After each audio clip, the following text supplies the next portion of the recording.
നമ്മുടെ രക്ഷിതാവും കർത്താവുമായ യേശു ക്രിസ്തുവിൻ്റെ പരിശുദ്ധ നാമം വാഴ്ത്തപ്പെടുമാറാകട്ടെ. ഈ പുതിയ മാസത്തിൻ്റെ ആദ്യ ദിനത്തിൽ തന്നെ നമുക്കിങ്ങനെ ദൈവസന്നിധിയിൽ ഒത്തുകൂടുവാൻ കർത്താവ് തന്ന നല്ല അവസരത്തിനായി ദൈവത്തെ സ്തുതിക്കുകയാണ്. കഴിഞ്ഞു പോയൊരു മാസം അവിടെ നിന്ന് നമ്മെ സൂക്ഷിച്ചു, പരിപാലിച്ചു.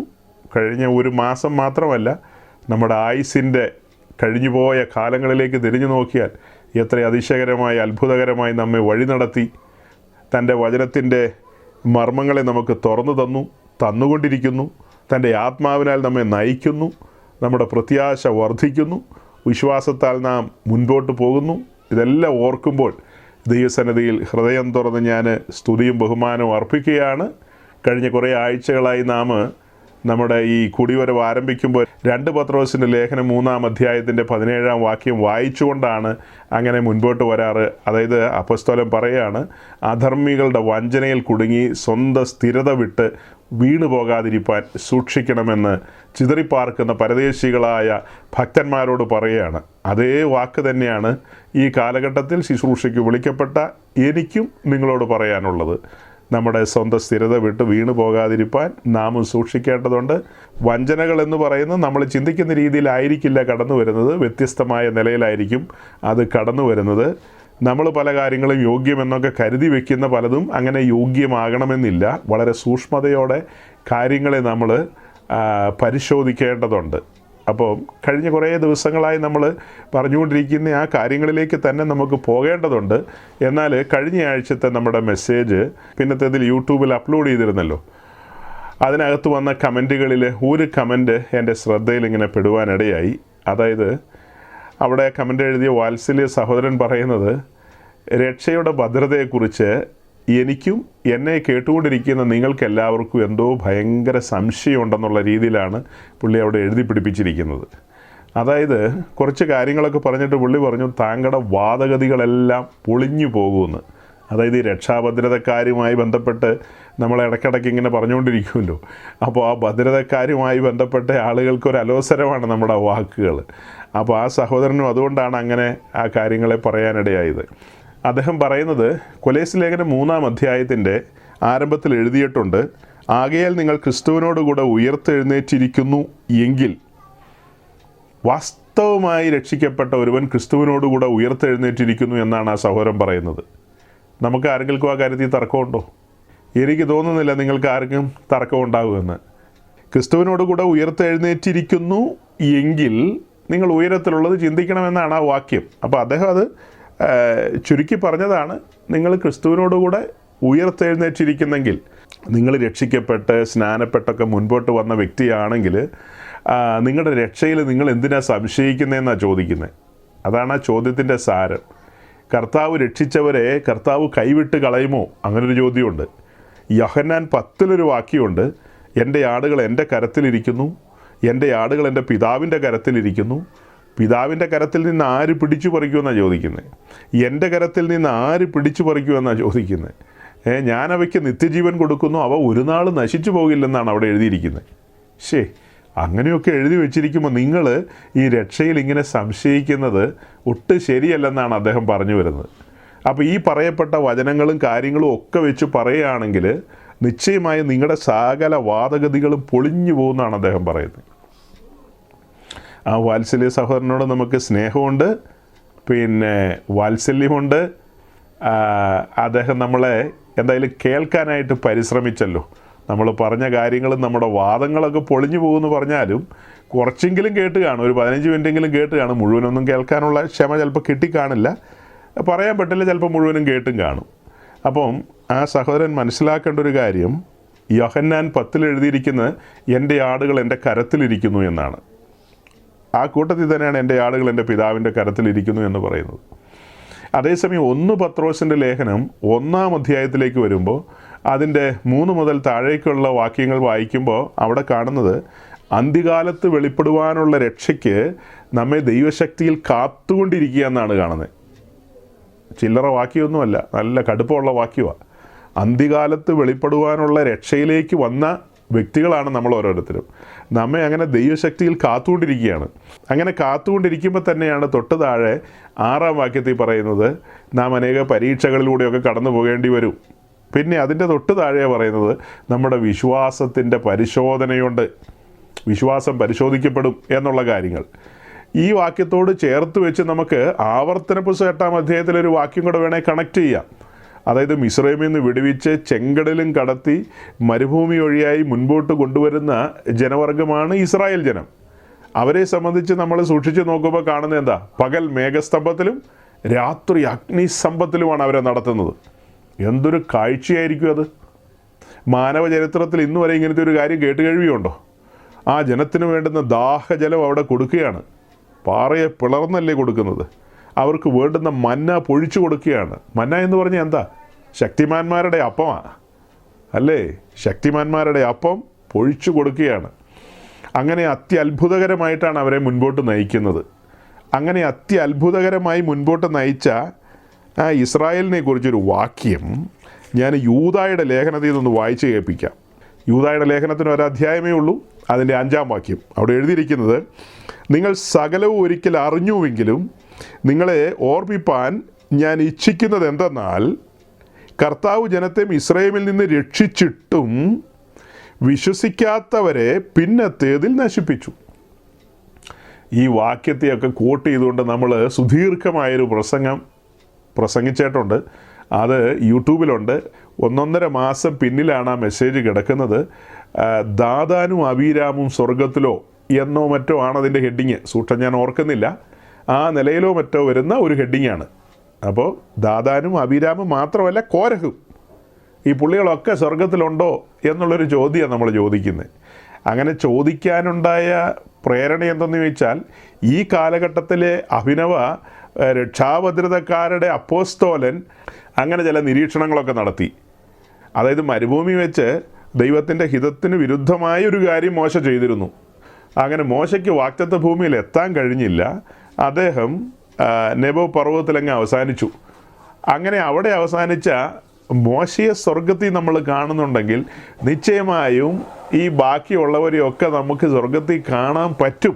അല്ലാതെ നിങ്ങളീ പെന്തിക്കോസ്തുകാർ പറയുന്ന പോലെ അവരെല്ലാം മരുഭൂമിയിൽ പട്ടുപോയതാണെന്നൊക്കെ വിചാരിക്കല്ലേ. അവരെയൊക്കെ മരുഭൂമിയിൽ ബാലശിക്ഷയൊക്കെ കഴിച്ച് അവരെയൊക്കെ കൊച്ചു തീക്കനലിലൂടെയൊക്കെ നടത്തി, വലിയ തീയൊന്നുമല്ല, ചെറിയ തീക്കനലിലൂടെയൊക്കെ നടത്തി. അതായത് ഈ ബസ്പുർഖാന പോലത്തെ ഒരു പെന്തിക്കോസ്ത് ബുർഖാനയാണെന്ന് എനിക്ക് തോന്നണത്. അങ്ങനത്തെ ഒരു ബുർഖാനയിലൂടെയൊക്കെ കടത്തി ഇവരെ എല്ലാം അങ്ങോട്ട് കൊണ്ടുവരുമെന്നുള്ള രീതിയിലാണ് അദ്ദേഹം പറഞ്ഞു വെച്ചത്. അപ്പോഴാണ് നമ്മൾ യൂദായുടെ ലേഖനത്തിൽ ഈ വാക്യം വായിച്ചിട്ട്, കർത്താവ് ജനത്തെ മിസ്രൈമിൽ നിന്ന്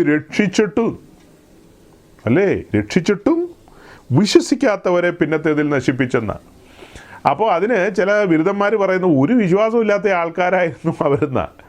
അയ്യോ, ഇതിനോട് കണക്ട് ചെയ്ത് നമ്മൾ വായിച്ചതാണ് എബ്രായ ലേഖനം 11-ാം അധ്യായത്തിൽ. അവർ വിശ്വാസത്താലാണ് പെസഹായും ചോരത്തളി ആചരിച്ചത്. കർത്താവിൻ്റെ വാക്കുകളെ ശിരസാ വഹിച്ചുകൊണ്ട് അതെല്ലാം വിശ്വസിച്ച് ആബീബ് മാസം 10-ാം തീയതി തന്നെ ആടിനെ മേടിച്ച മനുഷ്യരാ. അത് 11-ാം തീയതിയിലേക്ക് അവർ വെച്ചില്ല. സംശയം ഉണ്ടായിരുന്നെങ്കിൽ ആരോടെങ്കിലൂടെയൊക്കെ ചോദിച്ചിട്ടോ ഉപവാസ പ്രാർത്ഥനയൊക്കെ ഫിറ്റ് ചെയ്തിട്ടൊക്കെ വേണമെങ്കിൽ അങ്ങനെ ചെയ്യാമായിരുന്നു. പക്ഷെ അതിന് ഒരു സംശയത്തിനൊന്നും അവർ പോയില്ല. മിസ്രൈമിലെ ചന്തയിൽ കണ്ട ആദ്യത്തെ ആടിനെ അങ്ങ് മേടിച്ചു. കൊള്ളാവുന്ന ആടിനെ നോക്കി എല്ലാവരും മേടിച്ചു. 10-ാം തീയതി തന്നെ മേടിച്ചു. അങ്ങനെ കാത്തിരുന്ന് 14-ാം തീയതി സന്ധ്യാസമയത്ത് ആ ആടിനെ അറുത്തതിൻ്റെ രക്തം കട്ടിലയുടെ നെടുമ്പടിമേലും കുറുമ്പടിമേലും ചോദിച്ചില്ല അവർ. അയ്യയ്യേ, ചരിത്രത്തിൽ ഇന്ന് വരെ ഞങ്ങളുടെ പിതാക്കന്മാർ അബ്രഹാമോ ഇസഹാക്കോ ഒന്നും ഇതുവരെ ഇങ്ങനത്തെ രക്തമൊന്നും കട്ടിലയുടെ നെടുമ്പടിമേലും കുറുമ്പടിമേലൊന്നും പുരട്ടിയിട്ടില്ലല്ലോ. പിന്നെ എന്തിനാ ഈ വേണ്ടാതീനമൊക്കെ പറയുന്നത്? ഈ മിസ്രൈമിൽ ഒരു കുഞ്ഞു പോലും അങ്ങനെ ചെയ്യുന്നില്ല. ഫറവോൻ്റെ അരമനയിലൊന്നും അങ്ങനെ രക്തം പുരട്ടുന്നൊന്നും ഞങ്ങൾ ഇന്ന് വരെ കണ്ടിട്ടില്ല. ഞങ്ങളുടെ അയൽവക്കത്തൊക്കെ ഫറവോൻ്റെ മന്ത്രിമാരും മറ്റ് പ്രഭുക്കന്മാരും മറ്റ് കൊച്ചമ്മമാരൊക്കെ താമസിക്കുന്നുണ്ട്. അവരാരും ഇങ്ങനെ രക്തമൊന്നും പുരട്ടുന്ന കണ്ടിട്ടില്ല. ഈ സുഖകരമല്ലാത്ത കാര്യങ്ങളെയൊക്കെ ചെയ്യാൻ ഞങ്ങളെ ഇങ്ങനെ നിർബന്ധിക്കില്ലേ മിസ്റ്റർ മോശേ എന്നൊന്നും അവരാരും പറഞ്ഞില്ല. പറഞ്ഞു കൊടുത്ത കാര്യങ്ങളെല്ലാം അങ്ങനെ തന്നെ, ഒരു ചോദ്യം പോലും ചോദിച്ചില്ല. പറഞ്ഞു കൊടുത്ത കാര്യങ്ങളെല്ലാം അങ്ങനെ തന്നെ പാലിച്ചു. ഒരു ചോദ്യം പോലും ചോദിച്ചില്ല. അതെന്തായിരിക്കും ഒരു ചോദ്യം പോലും ചോദിക്കാതിരുന്നേ? അവരുടെ സ്വഭാവമൊക്കെ അനുസരിച്ച് എന്തെങ്കിലുമൊക്കെ ചോദിക്കേണ്ടതാ. പക്ഷെ അധികം ചോദ്യം ചോദിക്കാത്തതിൻ്റെ കാരണം എന്നറിയാവോ? അയ്യോ, അതുവരെ അനുഭവിച്ച അനുഭവങ്ങൾ, അത് വല്ലാത്തൊരു അനുഭവമാണ്. ആ കരച്ചിൽ സ്വർഗം വരെ എത്തിയില്ലേ? ആ രോദനം, ആ വേദന, അടിമത്തത്തിൻ്റെ വേദന അല്ലേ, ചാട്ടവാറും ചമ്മട്ടിയൊക്കെ മുതുകിൽ വീഴുക, ഊഴിയ വിചാരകന്മാരുടെ ആർത്തട്ടഹാസമൊക്കെ ഇങ്ങനെ കാതുകളിൽ മുഴങ്ങുക, അങ്ങനെ കണ്ടും കേട്ടും അനുഭവിച്ചും അല്ലേ ഒരു പരുവത്തിലായി കിടന്ന അവസ്ഥയിലാണ് സ്വർഗത്തിലെ ദൈവം മുൾപ്പടർപ്പിൽ ഇറങ്ങി വരുന്നത്, തൻ്റെ ജനത്തിന് വേണ്ടി ഒരു ന്യായവിധി നടത്താൻ. എന്താ മുൾപ്പടർപ്പിൽ ഇറങ്ങി വരുന്നത് കാണിക്കുന്നത്? അത് ന്യായവിധിയാണ് കാണിക്കുന്നത്. തൻ്റെ ജനമായ ഇസ്രായേലിനെ അനാവശ്യമായി പീഡിപ്പിച്ചുകൊണ്ടിരിക്കുകയാണ് ഫറവോയും സംഘവും. ആ ഫറവോയുടെ മേൽ ദൈവത്തിൻ്റെ ന്യായവിധി വരുന്നു. അതിൻ്റെ സൂചനയാണ് മുൾപ്പടർപ്പിൽ ഇറങ്ങി വന്നത് എന്ന് നമുക്ക് അതിൻ്റെ ആദ്യ ഭാഗം പറയാം. അതിന് മറ്റൊരു വശവും കൂടെയുണ്ട്. ആ വിഷയങ്ങളൊന്നും പ്രസ്താവിക്കാനല്ല ഞാനിപ്പോൾ ഇത് പറഞ്ഞുകൊണ്ട് വരുന്നത്. ഈ ജനം വിശ്വാസത്താൽ തന്നെ പെസഹായും ചോരത്തലയും ആചരിച്ച് മിസ്രൈം വിട്ടവരാണ്. സന്ധ്യാസമയത്ത് പറഞ്ഞതുപോലെ വള്ളി വിടാതെ കാര്യങ്ങളെ ചെയ്ത് മുൻപോട്ട് വന്ന് അങ്ങനെ അവർക്ക് വേണ്ടിയാണ് സ്വർഗത്തിലെ ദൈവം നീട്ടിയ ഭുജത്താലും വീര്യമുള്ള കരത്താലും വിടുവിച്ചു കൊണ്ടുവന്നവൻ തൻ്റെ വലങ്കരം മോശയുടെ കരത്തോട് ചേർത്ത് വെച്ച് ചെങ്കടലും വിഭാഗിച്ചുകൊണ്ട് അവരെ മറുകരെ കൊണ്ടുവന്നത്. എന്നിട്ട് മാറായിൽ അവർക്ക് മധുരജലം കൊടുത്തു. കയ്പിൻ്റെ അനുഭവമായിരുന്നു കൊടുത്തത്. എന്താ പിന്നത്തേതിൽ? ആ കയ്പിൻ്റെ അനുഭവത്തെ പിന്നത്തേതിൽ മാധുര്യമാക്കി മാറ്റി. ദൈവപ്രവൃത്തി അവർ കണ്ടു തുടങ്ങിയാണ്. മരുഭൂമിയിലേക്ക് കടക്കുമ്പോൾ മുതൽ ദൈവത്തിൻ്റെ പ്രവൃത്തികൾ അവർ കണ്ണാലെ കണ്ടു തുടങ്ങിയാണ്. പിന്നത്തേതിൽ മുൻപിൽ എലീമുണ്ട്. എലീമിലും ദൈവത്തിൻ്റെ കരുതലാണ് കാണുന്നത്. അത് കഴിഞ്ഞ് റഫീദീമുണ്ട്. അവിടെ ദൈവത്തിൻ്റെ അത്ഭുതകരമായ പ്രവൃത്തിയാണ് കാണുന്നത്. പിളർക്കപ്പെട്ട പാറ, അതിലൂടെ തെളിനീർ ഒഴുകി വരികയല്ലേ. അങ്ങനെ സഞ്ചരിച്ച് അവർ 11ാമത്തെ ഇടമായ ഹോരേബിൻ്റെ അടിവാരത്ത് പാളയമടിക്കുകയാണ്. അവിടെ പാളയമടിച്ച് നിൽക്കുമ്പോഴാണ് ദൈവം അവരോട് ഇടപെടുന്നത്, സംസാരിക്കുന്നു, അങ്ങനെയൊക്കെയുള്ള കാര്യങ്ങൾ. എനിവേ, ഇങ്ങനെയൊക്കെ വിടുവിച്ച് ഇത്ര അത്ഭുതകരമായി നിങ്ങൾ ആ പിക്ചറുകളൊക്കെ ഒന്ന് മനസ്സിലോർത്തേ. പകൽ മേഘസ്തംഭത്തിൽ, രാത്രി അഗ്നിസ്തംഭത്തിൽ സൈന്യങ്ങളുടെ ദൈവമായ യഹോവ ഇസ്രായേലിൻ്റെ നടുവിൽ ഇറങ്ങി നിൽക്കുകയാണ്. തൻ്റെ ജനം, അബ്രഹാമിനോട് വാക്ക് പറഞ്ഞ ദൈവം ആ ജനത്തെ വിടുവിച്ച് മരുഭൂമി വഴിയായി കൊണ്ടുപോവുകയാണ്. ആ മരുഭൂമിയിൽ അവരെ താഴ്ത്തി പരിശോധിച്ചു. അവരിൽ പലരും ദുർമോഹികളായി, വിഗ്രഹാരാധികളായി എന്നു വേണ്ട ഒരു ലിസ്റ്റ് തന്നെയുണ്ട്. അവരാ മരുഭൂമി പട്ടുപോയി എന്ന് തന്നെയാണ് നമ്മൾ മനസ്സിലാക്കുന്നത്. അവർക്ക് മുൻപോട്ട് പോകാനായിട്ട് കഴിഞ്ഞില്ല. അവർ ദൈവത്തോട് മത്സരിച്ചു. പല കാര്യങ്ങളോടെ പറയാനുണ്ട്. അപ്പോൾ രക്ഷാഭദ്രതക്കാരനായ വാത്സല്യ സഹോദരനോട് ഞാൻ പറയാണ്, നമ്മൾ ഓരോരുത്തരും പാപത്തിൻ്റെ പടുകുഴി കിടന്നവരാണ്. നമ്മെ അവിടെ നിന്ന് വിടുവിച്ച് തൻ്റെ രാജ്യത്തിൽ കൊണ്ടുവന്നു. സഭയാം തോട്ടത്തിലേക്ക് നമ്മെ കൊണ്ടുവന്നു. സഭയാം തോട്ടത്തിലേക്ക് നമ്മെ കൊണ്ടുവന്നതിന് ശേഷം നമ്മോട് പറയുന്നൊരു കാര്യമാണ്, നമുക്കിവിടെ ജീവൻ്റെ സമൃദ്ധി വേണമെങ്കിൽ തേടാം, അത് അനുഭവിക്കാം. അതായത് ക്രിസ്തുവിലൂടെയാണ് നമുക്ക് ജീവൻ ലഭിച്ചത്. ക്രിസ്തുവിൻ്റെ വാക്തത്വം എന്ന് പറയുന്നത് ജീവൻ്റെ സമൃദ്ധിയാണ്. ആ ജീവൻ്റെ സമൃദ്ധിയിലൂടെ വേണമെങ്കിൽ നമുക്ക് വളരാം, മുന്നേറാം. അതേസമയം മറു സൈഡിൽ ഒരു കാര്യം കൂടെ പറയുകയാണ്, നിങ്ങൾ ജഡത്തെ അനുസരിച്ച് നടന്നാൽ മരിക്കും നിശ്ചയമെന്ന്. ആരോടാ പറയുന്നത്? യേശുക്രിസ്തു താൻ തൻ്റെ സ്വന്തം രക്തത്താൽ സമ്പാദിച്ചിരിക്കുന്ന ആട്ടിൻകൂട്ടത്തോട്, അഥവാ തൻ്റെ സഭയോടാണ് പറയുന്നത്, നിങ്ങൾ ജഡത്തെ അനുസരിച്ച് നടന്നാൽ മരിക്കും നിശ്ചയം. അതൊരു തമാശയല്ല, കളിതമാശയല്ല, വളരെ ഗൗരവമായൊരു വാക്യമാണ് പുതിയ നിയമത്തിൽ. നമ്മൾ ഏദൻ തോട്ടത്തിൽ കണ്ട ആ ഒരു കാര്യമുണ്ടല്ലോ, അവിടെ 2 വൃക്ഷങ്ങളെ കണ്ടു.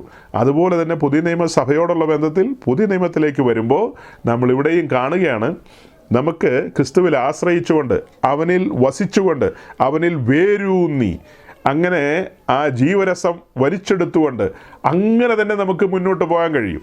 അതേസമയം നമ്മുടെ പ്രാണനിൽ വസിക്കുന്ന ജഡം, അതായത് ആദാമ്യ പ്രകൃതി നമ്മിലുണ്ട്. ഞാൻ അടുത്ത ദിവസം അതുമായി ബന്ധപ്പെട്ട് കുറച്ച് കാര്യങ്ങളെ പറയണമെന്നുണ്ട്. അതിൻ്റെ കാര്യകാരണങ്ങൾ എന്താണെന്ന് ഞാൻ വഴിയാലെ പറഞ്ഞു വരുമ്പോൾ പറയാനായിട്ട് ഉത്സാഹിക്കാം. ഓക്കെ, അപ്പോൾ അങ്ങനെ ഈ ആദാമ്യ പ്രകൃതി നമ്മിലുള്ളത് കൊണ്ട് നമുക്ക് ഒരു വലിവുണ്ടാകും. ഒരു വലിവ്, ഏത് ഈ ശ്വാസം മുട്ടുന്ന വലിവല്ല, ലോകത്തിലേക്കൊരു വലിവുണ്ടാവും. ഒരു വലിവ്, ലോകസ്നേഹം വരാം, ജഡമോഹം, കൺമോഹം, ജീവനത്തിൻ്റെ പ്രതാപം എന്നുവേണ്ട ഇത്യാദി കാര്യങ്ങളൊക്കെ നമ്മിൽ കടന്നു വരാം. കാരണം ഈ സോഫ്റ്റ്വെയർ അകത്ത് തന്നെ ഉണ്ടല്ലോ. സോഫ്റ്റ്വെയർ ഓൾറെഡി ഇൻസ്റ്റാൾ ചെയ്ത് ഇട്ടിരിക്കുകയാണ്. അത് തോട്ടത്തിൽ വെച്ച്, ഏദൻ തോട്ടത്തിൽ വെച്ച് ഇൻസ്റ്റാൾ ചെയ്താണ് ആ സോഫ്റ്റ്വെയർ. ആ സോഫ്റ്റ്വെയർ എപ്പോൾ ഡിലീറ്റ് ചെയ്യാമെന്ന് ചോദിച്ചാൽ ഡിലീറ്റ് ചെയ്യാനൊന്നും പറ്റില്ല. അത് നമ്മുടെ കൂടെയുണ്ട്, മരണം വരെ നമ്മുടെ കൂടെയുണ്ട്. മരണത്തോടു കൂടി പരിപാടി അവസാനിക്കും. അതിൻ്റെ ഫങ്ഷനിങ് എല്ലാം അവിടെ അവസാനിക്കും. പിന്നെ ജഡത്തിൻ്റെ ഒരു പ്രവൃത്തിയില്ല. പിന്നെ നമ്മൾ ഒരു പോക്കങ്ങ് പോവുകയാണല്ലോ. അപ്പോൾ എന്താ ഞാൻ പറഞ്ഞു വന്നത്? നിങ്ങൾ ജഡത്തെ അനുസരിച്ചാൽ മരിക്കും നിശ്ചയം ആരോടാ പറഞ്ഞത്? യോഹന്നാൻ 10 നമ്മളിപ്പോൾ പറഞ്ഞ 2-3 വാക്യങ്ങളില്ലേ? എൻ്റെ ആടുകൾ എൻ്റെ കരത്തിലിരിക്കുന്നു, ഞാൻ എൻ്റെ രക്തം കൊടുത്ത് സമ്പാദിച്ച എൻ്റെ ആട്ടിൻകൂട്ടം എൻ്റെ കരത്തിലിരിക്കുമ്പോഴാണ് ഞാൻ അവരോട് പറയുന്നത്. വിശ്വാസത്താൽ നീതീകരിക്കപ്പെട്ട് വിശ്വാസ സ്നാനത്തിനിറങ്ങി തിരിച്ച് പിന്നെ നിരന്തരം അന്യഭാഷയൊക്കെ പറഞ്ഞുകൊണ്ടിരിക്കുന്ന അവരോടാണ് പറയുന്നത്, നിങ്ങൾ ജഡത്തെ അനുസരിച്ച് നടന്നാൽ മരിക്കും നിശ്ചയെന്ന്. കൊലോസ്യ ലേഖനം 3-ാം അധ്യായത്തിലൊരു വാക്യത്തിൻ്റെ അരയും മുറിയുമായിട്ടൊന്നും വന്നിട്ട് കാര്യമില്ല. എൻ്റെ വാത്സല്യ സഹോദര, നിങ്ങൾ ബൈബിൾ വൃത്തിയായിട്ട് പഠിക്കൂ, ആദിയോടന്തം പഠിക്കൂ, ദൈവത്തിൻ്റെ പ്ലാനും പദ്ധതികളും ഒക്കെ എന്താണെന്ന് തിരിച്ചറിയൂ. അല്ല, എനിക്കൊരു സംശയം, നമ്മുടെ പൗലോസ്ലീഗയുടെ കൂടെ സന്തത സഹചാരികളായി നടന്നവരിൽ ഒരുവനാണ് ദേമാസ് എന്ന് പറയുന്ന വാത്സല്യ സഹോദരൻ. ആ ദേമാസ് ഇതുപോലെ ഉള്ളംകരത്തിലിരുന്നതാണ്. പുള്ളി പകൽ മേഘസ്തംഭത്തിലും രാത്രി അഗ്നിസ്തംഭത്തിലും എന്ന വണ്ണം പോയിക്കൊണ്ടിരിക്കുന്ന ആളായിരുന്നു. നമ്മളൊക്കെ കേൾക്കുന്നതിനേക്കാളും അപ്പുറം കടിച്ചാൽ പൊട്ടാത്ത വെളിപ്പാടുകളും പ്രസംഗങ്ങളും ഒക്കെയാണ് പുള്ളി കേട്ടുകൊണ്ടിരുന്നത്. ദൈവപ്രവൃത്തികൾ കണ്ണാലെ കണ്ടുകൊണ്ടിരിക്കുകയാണ്. പരിശുദ്ധാത്മാവ് ഇറങ്ങി നിന്ന് പ്രവർത്തിക്കുന്ന കാര്യങ്ങളല്ലേ കാണുന്നത്. ഇതൊക്കെ കണ്ടും കേട്ടും പോയ ആളെക്കുറിച്ച് ഒടുക്കം നമ്മൾ വായിക്കുന്നത് എന്താ? ആ മാന്യദേഹം ഈ ലോകത്തെ സ്നേഹിച്ചിട്ട് എന്നെ വിട്ടു പോയി എന്നാണ് പൗലോസ് പറയുന്നത്. അതെങ്ങനെയാണ്? ഭദ്രതയില്ലേ? അങ്ങനെ അദ്ദേഹത്തിന് പോകാൻ കഴിയൂ? എബ്രായ ലേഖനം 6-ാം അധ്യായത്തിൽ പറയുന്നു, ഒരിക്കൽ പ്രകാശനം ലഭിച്ച ആളുകളോടുള്ള ബന്ധത്തിലാണ് പറയുന്നത്. അവർ ധാരാളം മഴ കുടിച്ചിട്ടും ഹിതകരമായ സസ്യാദികളെ മുളപ്പിച്ചില്ലെങ്കിൽ, മുള്ളും ഞെരിഞ്ഞിലും ഒക്കെ ആണെങ്കിൽ, മുള്ളിനെക്കുറിച്ചും ഞെരിഞ്ഞലിനെക്കുറിച്ചുമൊക്കെ നമ്മൾ മത്തായി 13:22 മറ്റോ വായിക്കുന്നുണ്ട്. അത് ഈ ലോകത്തിൻ്റെ ചിന്തയും ധനത്തിൻ്റെ വഞ്ചനയുമാണ്. അപ്പോൾ അങ്ങനെ മുള്ളും ഞെരിഞ്ഞിലും ഒക്കെ മുളപ്പിച്ച് കഴിഞ്ഞാൽ അവസാനം ഈ കണ്ടമാനം മുള്ളായി കഴിഞ്ഞാൽ പിന്നെ വലിയ പാടല്ലേ, കടന്നു കിടക്കാനൊക്കെ പറ്റില്ല. ഉടുപ്പയിലും അവിടെ ഇവിടെയൊക്കെ മുള്ളു കൊണ്ട് കയറും, പിന്നെ വലിയ പാടായിരിക്കും. അങ്ങനെ കണ്ടമാനം മുള്ളൊക്കെ ആയിക്കഴിഞ്ഞാൽ, ഞെരിഞ്ഞിലൊക്കെ ആയിക്കഴിഞ്ഞാൽ പിന്നെ വെട്ടിയെടുത്ത് തീക്കകത്തിടുക അത്രേ അഭികാമ്യം എന്നാണ് എഴുതി വച്ചിരിക്കുന്നത്. അത് ഈ ഭദ്രതക്കാരും അവരുടെ അപ്പോസ്തലനും, പ്രധാനപ്പെട്ട അപ്പോസ്തലനും പറയുന്നത് എന്താണെന്നറിയാവോ? അതൊക്കെ ഈ ലോകത്തിലുള്ള കായംകുളം കൊച്ചുണ്ണിയുടെയും ബില്ലാദൻ്റെയും കാര്യമാണ്. അവരെയൊക്കെ വീട്ടിൽ തീക്കകത്തിടുമെന്ന് എഴുതി വച്ചിരിക്കുന്നതെന്ന്. എബ്രായ ലേഖനം കായംകുളം കൊച്ചുണ്ണിക്കും ബില്ലാദിനും വേണ്ടി എഴുതിയ ലേഖനമാണോ? എൻ്റെ പൊന്നു ഭദ്രതക്കാരെ, നിങ്ങൾ എന്താ ഈ പറയുന്നത്? എബ്രായ ലേഖനം എബ്രായ ക്രിസ്ത്യാനികൾക്കാണ് എഴുതിയത്. അവരോട് വളരെ കൃത്യമായിട്ട് ഹൃദ്യമായിട്ടാണ് പറയുന്നത് ഇങ്ങനെയാണ് കാര്യങ്ങളെന്ന്. അല്ല, ഈ എബ്രായ ലേഖനം 10-ാം അധ്യായത്തിലേക്ക് ഒന്ന് വന്നാലോ? ഈ ഭദ്രതക്കാരന് വേണ്ടി ഇത്രയും സമയം എനിക്ക് കളയാനില്ല കർത്താവേ. എബ്രായ ലേഖനം 10-ാം അധ്യായത്തിലേക്ക് വരുമ്പോൾ അതിൻ്റെ 37, 38, 39 വാക്യത്തിലേക്ക് വരുമ്പോൾ ഇങ്ങനെയാണ്. 38-ാം വാക്യം, 37ഒക്കെ നിങ്ങൾക്കറിയാം. എന്നാൽ കുറച്ച് കാര്യങ്ങൾ പറഞ്ഞിട്ട് പറയാണ്, എന്നാൽ എൻ്റെ നീതിമാൻ വിശ്വാസത്താൽ ജീവിക്കും. ഞാൻ നീതീകരിച്ചവൻ വിശ്വാസത്താൽ തന്നെ ജീവിക്കും. പിന്മാറുന്നുവെങ്കിൽ എൻ്റെ ഉള്ളത്തിന് അവനിൽ പ്രസാദമില്ല. അത് കൊള്ളാം. എൻ്റെ കരത്തിലിരിക്കുന്ന ആട്ടിൻകൂട്ടം, എൻ്റെ പിതാവിൻ്റെ കരത്തിലിരിക്കുന്ന ആട്ടിൻകൂട്ടം, മിസ്രൈമിൽ നിന്ന് രക്ഷിച്ച ആട്ടിൻകൂട്ടം, പകൽ മേഘസ്തംഭത്തിലും രാത്രി അഗ്നിസ്തംഭത്തിലും നടക്കുന്ന ആട്ടിൻകൂട്ടം, അവർ ക്രിസ്തുവിനോടുകൂടെ ഉയർത്തെഴുന്നേറ്റിരിക്കുന്നു. ഇതിനിടയ്ക്ക് ഈ ഭദ്രതക്കാർ ബിരുദന്മാരെല്ലാം പറഞ്ഞുകൊണ്ട് വരുന്നൊരു കാര്യമുണ്ട് കേട്ടോ. ദേമാസ് രക്ഷിക്കപ്പെട്ടതല്ല, അനന്യാസ് സഫീറയും രക്ഷിക്കപ്പെട്ടതല്ല, യൂദ രക്ഷിക്കപ്പെട്ടതല്ല, പിന്നെ ഇനി ആരൊക്കെയാണ് ഉള്ളത്? അങ്ങനെ കുറേ ആളുകളെ ഒന്നും അവർ രക്ഷിക്കപ്പെട്ടവരുടെ ഗണത്തിൽ പെടുത്തില്ല. അവർ പറയുന്നത് കറക്റ്റായിട്ട് രക്ഷിക്കപ്പെട്ട ആരുടെയും രക്ഷ നഷ്ടപ്പെട്ടു പോകില്ലെന്നുള്ള രീതിയിലാണ്. അതായത് കറക്റ്റായിട്ട് രക്ഷിക്കപ്പെട്ടു വന്ന ആളുകളാണെങ്കിൽ ഈ പറഞ്ഞ പ്രശ്നങ്ങളൊന്നും ഉദിക്കുന്നില്ലെന്നാണ് അവർ പറയുന്നത്. ഈ സാധുക്കളോട് എനിക്ക് സഹതാപമുള്ളൂ എന്ന് മുന്നമേ പറഞ്ഞു, ഇപ്പം ഞാൻ അതൊന്നുകൂടെ അടിവരയിട്ട് പറയുകയാണ്. എന്നിട്ട് അതിൻ്റെ 39-ാം വാക്യത്തിൽ ഇങ്ങനെ വായിക്കുന്നത്, നാമവും നാശത്തിലേക്ക് പിന്മാറുന്നവരുടെ കൂട്ടത്തിലല്ല, വിശ്വസിച്ച് ജീവരക്ഷ പ്രാപിക്കുന്നവരുടെ കൂട്ടത്തിലത്രേ ആകുന്നു. 39-ാം വാക്യത്തിൽ എന്താ കണ്ടത്? നാമവും. പൗലോസ്ലീഹ ഈ എബ്രായ ക്രിസ്ത്യാനികളോട് പറയാണ്, നാമവും ഭക്തിക്കൊത്ത ജീവിതം നയിക്കുന്ന, വിശ്വാസത്തെ മുറുകെ പിടിക്കുന്ന ഒരു കൂട്ടം അവിടെയുണ്ട്. അവരോട് പറയാണ്, നാമവും നാശത്തിലേക്ക് പിന്മാറുന്നവരുടെ കൂട്ടത്തിലല്ലെന്ന്. ഇതൊക്കെ മുന്നമേ നമ്മൾ എക്സ്പ്ലെയിൻ ചെയ്തിട്ടുള്ളതാണ്. ആ സഹോദരന് വേണ്ടി ഞാൻ ഇത്രയും സമയം സ്പെൻഡ് ചെയ്തതാണ്, എനിക്ക് അദ്ദേഹത്തോടുള്ള വാത്സല്യ നിമിത്തം. ആകയാൽ നിങ്ങൾ ക്രിസ്തുവിനോടുകൂടെ ഉയർത്തെഴുന്നേറ്റിരിക്കുന്നു എങ്കിൽ മിസ്റ്റർ പാസ്റ്റർ താങ്കളുടെ വാദങ്ങളെല്ലാം പൊളിയുമെന്നാണ് പുള്ളി പറയുന്നത്. പൊളിച്ചടക്കൂ എന്നൊക്കെയാണ് പറഞ്ഞു വയ്ക്കുന്നത്. അപ്പം ഞാനും തിരിച്ചു ചോദിക്കുക, താങ്കളുടെ വാദങ്ങളും ഞാൻ ഈ പറയുന്ന വാക്യങ്ങളുടെ മുമ്പിൽ പൊളിയോ ഇല്ലയോ, അതോ അങ്ങനെ ഉറച്ചു നിൽക്കുമോ? ഇവിടെ പറയുന്ന എബ്രായ ക്രിസ്ത്യാനികൾ ക്രിസ്തുവിനോടുകൂടെ ഉയർത്തെഴുന്നേറ്റിരിക്കുന്നവരല്ലേ? അവർ കൃപയാൽ രക്ഷയിലേക്ക് വന്നവരല്ലേ? വിശ്വാസത്താൽ നീതീകരിക്കപ്പെട്ടവരല്ലേ? വിശ്വാസ സ്നാനത്തിന് ഇറങ്ങി തിരിച്ചവരല്ലേ? അവരെ സംബന്ധിച്ചാണ് ഈ എബ്രായർ 6 പറയുന്നത്. 6ൻ്റെ തുടർച്ചയല്ലേ ഇപ്പോൾ 10 എന്ന് പറയുന്നത്. സ്വർഗീയ ദാനം ആസ്വദിച്ചവർ, ഉയരത്തിലെ ശക്തി അനുഭവിച്ചവർ, വരുവാനുള്ള രാജ്യത്തിൻ്റെ മഹത്വമൊക്കെ അനുഭവിച്ചവരല്ലേ അവർ പിന്മാറി പോകുന്നു എങ്കിൽ ആ പോക്ക് ചെന്ന് അവസാനിക്കുന്ന നാശത്തിലായിരിക്കും. നാശം എന്ന് പറഞ്ഞാൽ, നാശം എന്നുള്ളത് കൊണ്ട് എന്താ ഉദ്ദേശിക്കുന്നത്? അതായത് ടോർമെൻറ്റിങ് പ്ലേസ്, മനസ്സിലായാലേ പറയാം. യാതനാസ്ഥലം വഴി നമ്മൾ കേട്ടിട്ടില്ലേ? കൊല്ലത്ത് നിന്ന് വിടുന്ന വണ്ടി കൊട്ടാരക്കര വഴി പുല്ലൂരെത്തും, തർക്കമില്ലല്ലോ. അങ്ങനെ തന്നെ, അതുപോലെ തന്നെയാണ് ഈ പിന്മാറിപ്പോയി കഴിഞ്ഞാൽ കൊട്ടാരക്കര വഴിക്കൊന്നും പോകാൻ പറ്റില്ല. എങ്ങോട്ടാണ് പോകുന്നത്? യാതനാസ്ഥലം വഴി. പിന്നീട് വെള്ളസിംഹാസനത്തിന് മുമ്പാകെ ചെന്ന് കാര്യങ്ങളൊക്കെ കണ്ടും കേട്ടും അത് കഴിഞ്ഞിട്ട് ദൂതന്മാരുടെ അകമ്പടിയോടുകൂടി തീപ്പൊയ്കയിലേക്ക് പോകാം. അതാണ് അവിടെ എഴുതിയിരിക്കുന്നത്. അപ്പോൾ ഭദ്രതയോ എന്ന് ചോദിച്ചു കഴിഞ്ഞാൽ എനിക്കറിയില്ല. എനിക്കറിയാവുന്ന ഇത്രയൊക്കെ ഉള്ളൂ, അത്ര ഞാനങ്ങ് പ്രസ്താവിക്കുന്നു. പിന്നെ അവസാനമായിട്ട് എല്ലാവരോടും പറയട്ടെ സഹോദരങ്ങളെ, ഞാൻ എൻ്റെ വ്യക്തിപരമായ ജീവിതത്തിൽ രക്ഷ അനുഭവിച്ച് അവിടെ മുതൽ ഇവിടം വരെയുള്ള കാര്യം നിങ്ങളോട് ഇടയ്ക്ക് സൂചിപ്പിച്ചിട്ടുണ്ട്. ഇന്ന് വരെ തരിമ്പും സംശയം തോന്നിയിട്ടില്ല. രക്ഷയ്ക്ക് ഭദ്രതയുണ്ടോ ഇല്ലയോ എന്നൊന്നും അങ്ങനത്തെ ഒരു ചിന്ത പോലും നമ്മളെ ആരെയും ഭരിക്കുന്നില്ല. നിങ്ങളെ ആരെങ്കിലും അങ്ങനെ ഭരിക്കുന്നുണ്ടോ എന്ന് എനിക്കറിയില്ല. ഉണ്ടെങ്കിൽ അത് സങ്കടകരമായിരിക്കും കേട്ടോ. നമ്മുടെ അപ്പോസ്തലന്മാർ പറഞ്ഞു വെച്ചിരിക്കുന്ന കാര്യങ്ങളുണ്ടല്ലോ, ഞാൻ നല്ല പോർ പൊരുതി ഓട്ടം തികച്ചു, വിശ്വാസം കാത്തു, നീതിയുടെ കിരീടം എനിക്ക് മാത്രമല്ല ഈ നിലയിൽ തന്നെ സഞ്ചരിച്ചു വരുന്നവർക്കെല്ലാം നീതിയുടെ കിരീടം വെച്ചിരിക്കുകയാണ്. നമ്മൾ അതിനുവേണ്ടി പരമവിളിയുടെ ലാക്കിലേക്ക് ഓടുന്നവരാ. പിടിക്കാമോ എന്ന് വെച്ച് പിൻപിലുള്ളതിനെ മറന്നുകൊണ്ട് മുൻപിലുള്ളതിൻ്റെ പരമവിളിയുടെ ലാക്കിലേക്ക് ഓടുന്നവരാണ്. നമ്മുടെ രക്ഷയ്ക്കൊന്നും ഒരു കുഴപ്പമില്ല. പിന്നെ എന്താ ഇടയ്ക്കിടയ്ക്ക് ഇങ്ങനെ പറയുന്നേ? ഞങ്ങൾക്ക് സംശയമുണ്ടെന്നല്ല ഞങ്ങളീ പറയുന്നത്. ഞങ്ങളുടെ കർത്താവ് ഞങ്ങളെ രക്ഷിച്ചിട്ട് താൻ പിന്നത്തേത് ഈ പറയുന്നത്, ഞാൻ നിങ്ങളെ പൂർണ്ണമായും രക്ഷിപ്പാൻ പ്രാപ്തനാണെന്നാണ് എബ്രായർ 7:25 പറയുന്നത്. ഫിലിപ്പ് ലേഖനത്തിലും അങ്ങനെ തന്നെയാണ് പറയുന്നത്. ഞങ്ങളിൽ നല്ല പ്രവൃത്തി ആരംഭിച്ച് ഞങ്ങളുടെ കർത്താവ് അന്ത്യത്തോളം, ക്രിസ്തുവിൻ്റെ നാളോളം അതിനെ തികയ്ക്കുമെന്ന് തന്നെ എഴുതിയിരിക്കുന്നു. ഞങ്ങളതൊക്കെ വിശ്വസിക്കുന്നവർ തന്നെയാണ്. പിന്നെ എന്താ നിങ്ങളുടെ കുഴപ്പമെന്ന് ചോദിച്ചാൽ, ഞാൻ ആദ്യം കുറേ കാര്യങ്ങൾ പറഞ്ഞില്ലേ, വിശുദ്ധ തിരുവഴുത്തിൽ ഇങ്ങനെ എഴുതിയിട്ടുണ്ടെന്നുള്ളതാണ് പെന്തക്കോസ്ത് ലോകം പറയുന്നത്.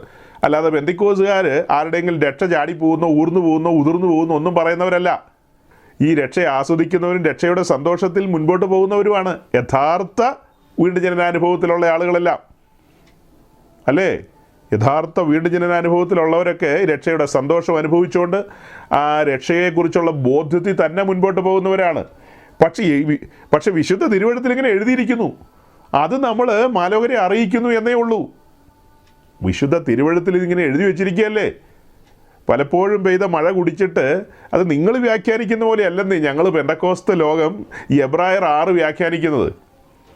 നിങ്ങൾ പറയുന്നത് ബസ്പുർഖാന വഴി കറങ്ങി കട്ടൻ കാപ്പിയൊക്കെ കുടിച്ചങ്ങ് വരുമെന്ന. ഞങ്ങൾ അങ്ങനെയല്ല ചിന്തിക്കുന്നത്. അത് പോയ പോക്ക.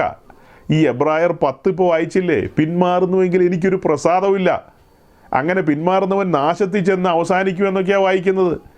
ആ കാര്യങ്ങൾ ഞങ്ങൾ പറയുന്നതേ ഉള്ളൂ. ഇങ്ങനെയൊക്കെയാണ് നമ്മുടെ രക്ഷയോടുള്ള ബന്ധത്തിൽ നമ്മൾ പഠിക്കുന്നത്. എങ്ങനെയാണ്? നമ്മുടെ ആത്മാവിൻ്റെ വീണ്ടെടുപ്പ് സാധിപ്പിച്ചു. ദേഹി പെൻഡിങ് ആണ്. ആ ദേഹിയിൽ അഥവാ പ്രാണനിലാണ് ഈ ജഡം വസിക്കുന്നത്, അല്ലേ? ജഡമോഹം, കൺമോഹം, ജീവനത്തിൻ്റെ പ്രതാപത്തെക്കുറിച്ചൊക്കെ ഈ പുസ്തകത്തിൽ പറയുന്നില്ലേ? എല്ലാം ഇതിനകത്ത് പറയുന്നുണ്ട്. അപ്പോൾ ഈ വക കാര്യങ്ങളൊക്കെ എഴുതിയിരിക്കുന്നൊരു പുസ്തകം കയ്യിലുള്ളത് കൊണ്ട് ഇങ്ങനെയൊക്കെ സംഭവിക്കാം. പിന്നെ നമുക്ക് മുൻപ് സഞ്ചരിച്ചു പോയ ആളുകളെക്കുറിച്ചും പുസ്തകത്തിലുണ്ട്. ഹുമനയോസും ഫിലേത്തോസും വിശ്വാസത്താൽ നീതീകരിക്കപ്പെട്ടവരാണ്, വിശ്വാസ ജീവിതം നയിച്ചവരാണ്. പക്ഷെ ഇപ്പോൾ നമ്മൾ നോക്കുമ്പോൾ കാണുന്ന കാഴ്ച എന്താ? അവരുടെ വിശ്വാസക്കപ്പൽ തകർന്ന് തരിപ്പണമായി കിടക്കുകയാണ്. അവരുടെ വിശ്വാസക്കപ്പൽ ഈജിയൻ കടലിലാണോ അഡ്രിയാറ്റിക് സീയിലാണോ എവിടെയാണോ നമുക്കൊരു പിടിയില്ല. അവരുടെ വിശ്വാസക്കപ്പൽ തകർന്ന് കിടക്കുകയാണ്. വല്ലാത്തൊരു കടപ്പല്ലേ അത്. അപ്പോൾ അങ്ങനെ സംഭവിക്കുമെന്ന് ചോദിച്ചാൽ അങ്ങനെ സംഭവിക്കുമെന്നുള്ളതാണ് പുസ്തകത്തിൽ പറയുന്നത്.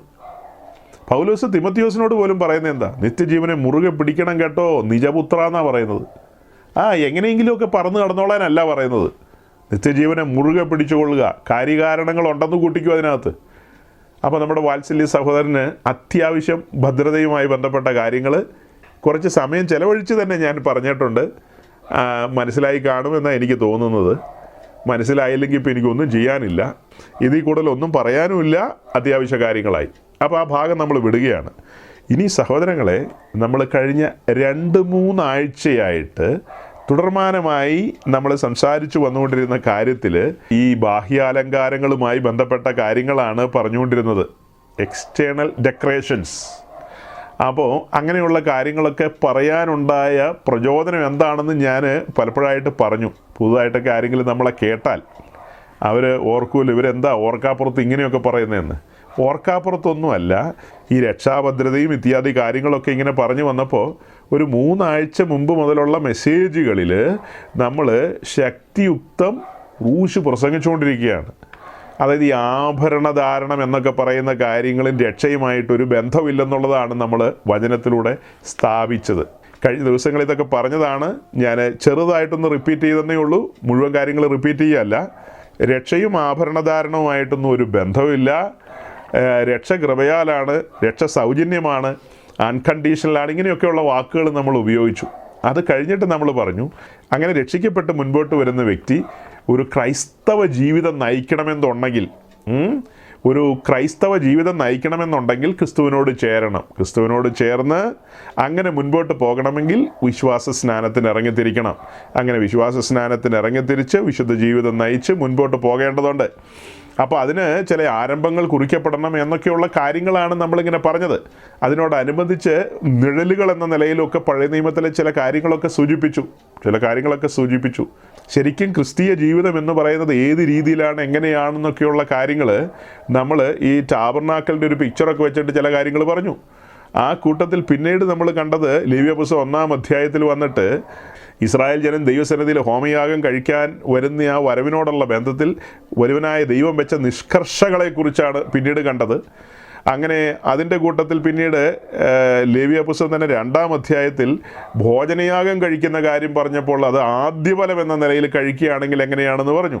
അതും കഴിഞ്ഞ് പിന്നത്തേതിൽ പുറപ്പാട് ദിവസം 38-ാം അധ്യായത്തിൽ ഈ ടാബർനാക്കലിൻ്റെ മുൻപിൽ വേല ചെയ്യുന്ന സ്ത്രീകൾ തങ്ങളുടെ മുഖതർപ്പണങ്ങൾ കൊണ്ടുവന്ന് സമർപ്പിച്ചപ്പോൾ മോശെ അത് ഉത്തരവാദിത്തപ്പെട്ട ആളുകൾ എന്ന നിലയിൽ ബസലേലിനെ ഏൽപ്പിച്ചു. ബസലേൽ അതെല്ലാം ഉടച്ച് ഉരുക്കി അതിനൊരു ഷേപ്പ് കൊണ്ടുവന്നു. അങ്ങനെയാണത് താമ്രത്തൊട്ടിയുടെ രൂപത്തിലേക്ക് വന്നത്. അതൊക്കെ വിശദമായി പറയേണ്ട വേറെ കാര്യങ്ങളാണ്. എങ്കിലും നമ്മൾ അവിടെ ഓടിച്ചു പറയാനുണ്ടായ സാഹചര്യം എന്താ? ആ സഹോദരിമാർക്ക് ഏറ്റവും പ്രിയപ്പെട്ടതായ തങ്ങൾക്ക് താല്പര്യമുള്ള ആ ഒരു കാര്യത്തെ സമർപ്പിച്ചപ്പോൾ ദൈവനാമ നിമിത്തം അത് വലിയ പ്രയോജനം ചെയ്തു. അതായത് ദൈവത്തിൻ്റെ അഭിഷിക്തന്മാർക്ക് ശുശ്രൂഷയോടുള്ള ബന്ധത്തിൽ കടന്നു വരുമ്പോൾ ശുദ്ധീകരണത്തോടുള്ള ബന്ധത്തിൽ പല കാര്യങ്ങളുണ്ട്, വിശദമാക്കേണ്ടതാണ്. ആ കാര്യത്തിനൊക്കെ ഉപകരിച്ചു. അവർ തങ്ങളുടെ സ്വാർത്ഥ താല്പര്യങ്ങളെയൊക്കെ ബലി കഴിച്ചു. അതിനൊന്നും വലിയ പ്രാധാന്യമില്ല. ദൈവഹിതം നടക്കട്ടെ, ദൈവത്തിൻ്റെ പദ്ധതികൾ മുൻപോട്ട് പോകട്ടെ എന്നുള്ള ആ ഒരു തലത്തിലേക്ക് ആ സഹോദരിമാർ വന്നു എന്നുള്ളത് അവിടെ ഒന്ന് സൂചിപ്പിച്ചത് മാത്രം. ഇങ്ങനെയൊക്കെ പല കാര്യങ്ങളും പറഞ്ഞാണ് നമ്മൾ മുൻപോട്ട് പോയത്. അപ്പം ഈ മെസ്സേജുകളൊക്കെ കേട്ടുകൊണ്ടിരിക്കുന്ന ആളുകളിൽ ഒത്തിരി പേര് 2-3 ആഴ്ചയായിട്ട് നമ്മുടെ ശ്രീമാൻ സജി പാസ്റ്റർ ആഭരണധാരണത്തെക്കുറിച്ചിങ്ങനെ ഘോരഘോരം പറഞ്ഞുകൊണ്ടിരിക്കുകയാണെന്നുള്ള നിലയിലാണ് ചിന്തിച്ചുകൊണ്ടിരിക്കുന്നത്. സത്യത്തിൽ ഈ 2-3 ആഴ്ചത്തെ പ്രസംഗം കേട്ട സത്യത്തിൽ ഈ 2-3 ആഴ്ചത്തെ പ്രസംഗത്തെക്കുറിച്ച് ഞാൻ തന്നെ ചിന്തിച്ചപ്പോൾ എനിക്ക് മനസ്സിലായൊരു കാര്യമുണ്ട്. ഈ 2-3 ആഴ്ചത്തെ മെസ്സേജിൽ ആഭരണധാരണത്തിനൊന്നുമല്ല നമ്മൾ പ്രാധാന്യം കൊടുത്തത്. നിങ്ങൾക്ക് അങ്ങനെ തോന്നിയോ? അതതിൻ്റെ ഒരു സൈഡ് എന്നുള്ള നിലയിൽ പറഞ്ഞു പോയെന്ന് മാത്രമേ ഉള്ളൂ. വലിയ പ്രാധാന്യത്തോടെ നമ്മുടെ വാത്സല്യ കേൾവിക്കാരുടെ കണ്ണിൻ്റെ മുമ്പിൽ നമ്മൾ വെച്ചതെന്താ? കാൽവറിയിലെ ബലിപീഠമാണ്. കാൽവറിയിലെ ക്രൂശ് കണ്ണിൻ്റെ മുൻപിലേക്ക് കൊണ്ടുവരികയായിരുന്നു. ആ ബലിപീഠത്തിലേക്ക് നമ്മൾ സൂക്ഷിച്ച് നോക്കുമ്പോൾ കണ്ടതാരെയാ? പിതാവിൻ്റെ ഏകജാതനായ പുത്രനെയാണ് അവിടെ കണ്ടത്.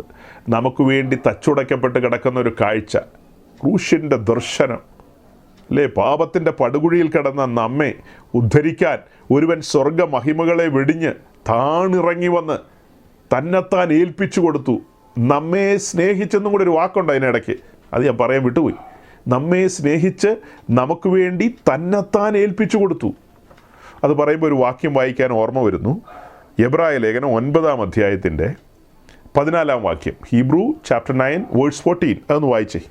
ഈ വാക്യത്തിലേക്ക് നമ്മൾ ശ്രദ്ധിക്കുമ്പോൾ, നിത്യാത്മാവിനാൽ ഒരുവനായ ദൈവത്തിൻ്റെ സന്നദ്ധയിൽ തന്നെത്താൻ നിഷ്കളങ്കനായി അർപ്പിച്ച യേശു ക്രിസ്തു എന്ന നമ്മുടെ വീണ്ടെടുപ്പുകാരൻ.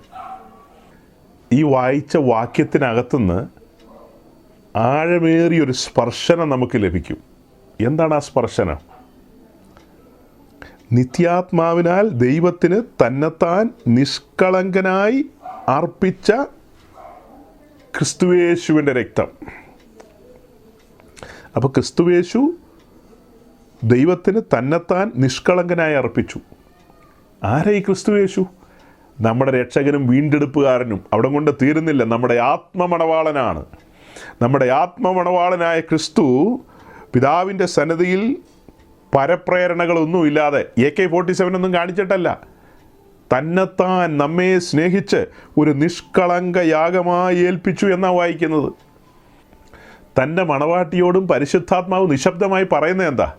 നിനക്കും ഇതുപോലെ ഒരു നിഷ്കളങ്ക യാഗമായിട്ട് നിൻ്റെ മണവാളനെ സ്നേഹിച്ചുകൊണ്ട് പരപ്രേരണകളില്ലാതെ ബലപ്രയോഗങ്ങളില്ലാതെ അങ്ങനെ ഒന്ന് ഏൽപ്പിച്ചു കൊടുക്കാൻ പറ്റുമോ എന്നുള്ള ഒരു മൃദുസ്വരം കാതുകളിൽ മുഴങ്ങിയിരുന്നോ? സാധ്യത കുറവാണ്. നിങ്ങൾ സ്നാനപ്പെട്ട കാലത്ത് പെന്തിക്കോസ്ത് എങ്ങനെയാണ് ഇതൊക്കെ പഠിപ്പിച്ചതെന്ന് എനിക്കൊരു പിടിയില്ല. എന്നാ കേട്ടിട്ടാണോ വെള്ളത്തിലേക്ക് ഇറങ്ങിയത്? വാലല്ല തലയാക്കൂന്ന് പറഞ്ഞിട്ടാണോ? അതെയോ ഇന്ന് കണ്ട മിസ്രൈമിനെ നാളെ കാണില്ല, അല്ലെ മറ്റന്നാൾ കാണില്ല എന്നോ അങ്ങനെയൊക്കെ പറഞ്ഞിറങ്ങിയവരാണോ? എനിക്കൊരു പിടിയില്ല നിങ്ങളുടെ എല്ലാവരുടെയും കാര്യത്തിൽ. ചിലരുടെയൊക്കെ കാര്യത്തിൽ എനിക്ക് നല്ല ബോധ്യമുണ്ട്. അപ്പോൾ ചിലരെയൊക്കെ കൈപിടിച്ച് ഇറക്കാൻ എനിക്ക് അവസരം ഉണ്ടായിട്ടുണ്ട്. ഈ വാക്യം നിങ്ങൾ സൂക്ഷിച്ചൊന്ന് നോക്കണം, ശ്രദ്ധിക്കണമെന്നാണ് ഞാൻ പറഞ്ഞത്. ആ വാക്കുകളെ ഞാൻ അടർത്തി പുറത്തു കൊണ്ടുവന്ന കണ്ടോ? എങ്ങനെയാണ് കണ്ടത്?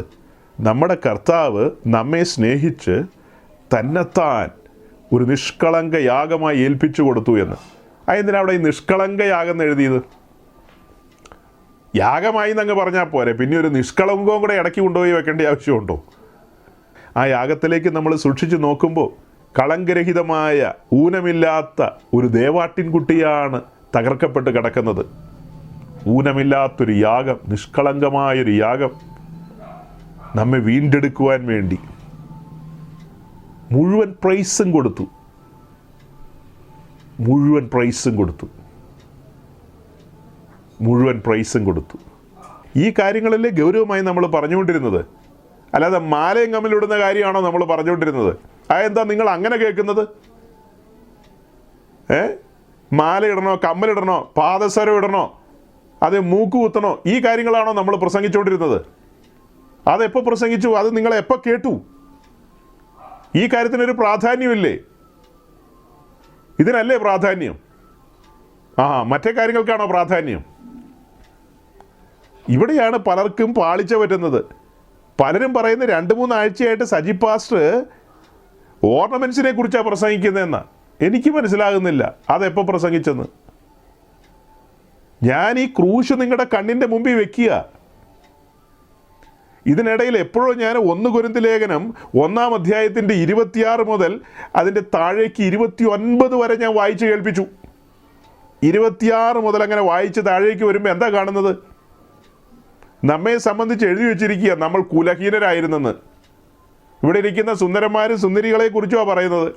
നിങ്ങളെല്ലാം കുലഹീനന്മാരായിരുന്നെന്ന്. ബാക്കി വാക്കുകൾ പറയുന്നതിന് മുമ്പ് ആ ഒറ്റ വാക്കിലൊന്നും നിൽക്കട്ടെ ഞാൻ. നിങ്ങൾ കുലഹീനരായിരുന്നു എന്ന് പറഞ്ഞു കഴിഞ്ഞാൽ പിന്നെ ഇനി ജീവിച്ചിരുന്നിട്ട് കാര്യമുണ്ടോ?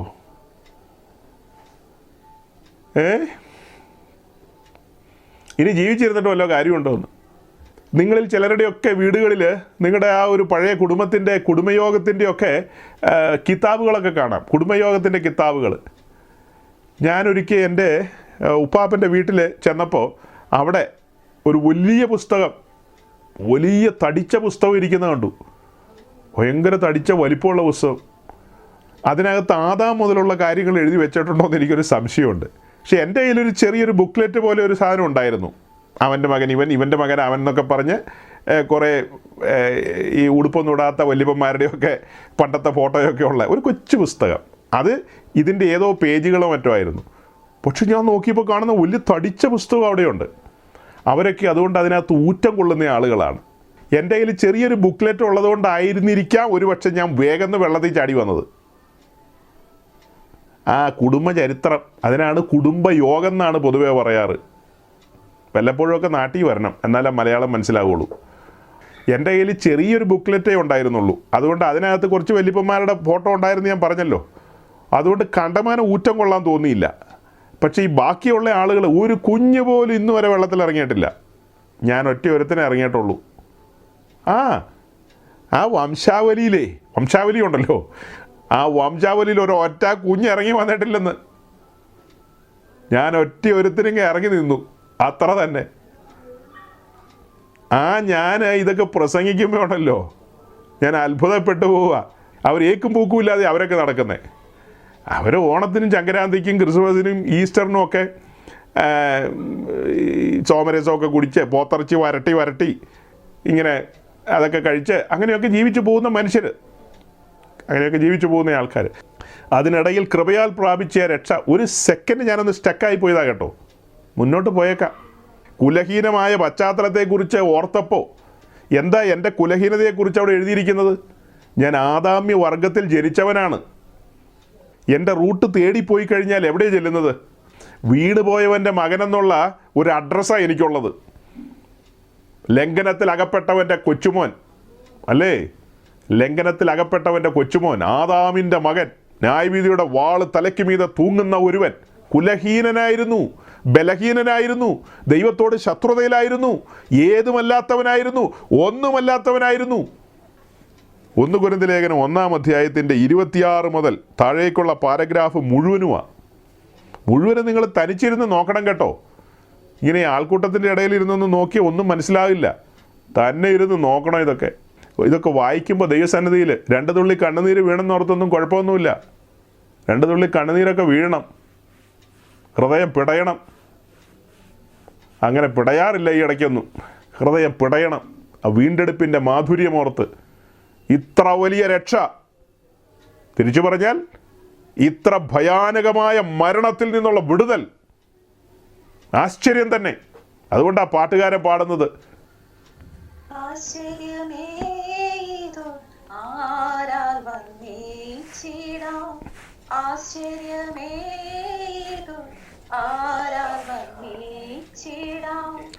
കൃപയേ കൃപയേ കൃപയേ കൃപയേ കൃപയേ കൃപയേ കൃപയേ കൃപയേ ചിന്തിയല്ലോ സ്വന്ത രക്തമെനിക്കായി, ചിന്തിയല്ലോ സ്വന്ത രക്തമെനിക്കായി. ആശ്ചര്യമേതു ആരാൽ വർണ്ണിച്ചിടാം, ആശ്ചര്യമേതു ആരാൽ വർണ്ണിച്ചിടാം. കൃപയേ കൃപയേ കൃപയേ കൃപയേ കൃപയേ കൃപയേ കൃപയേ കൃപയേ.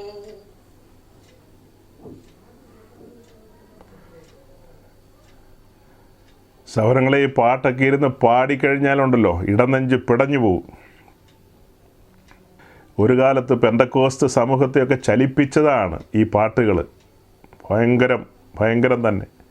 അതിൻ്റെ ഓരോ വരികളും താഴേക്ക് നമ്മൾ പാടി വരുമ്പോൾ എത്ര അർത്ഥവത്തായ കാര്യങ്ങളാണ് അതിലെഴുതിയിരിക്കുന്നത്.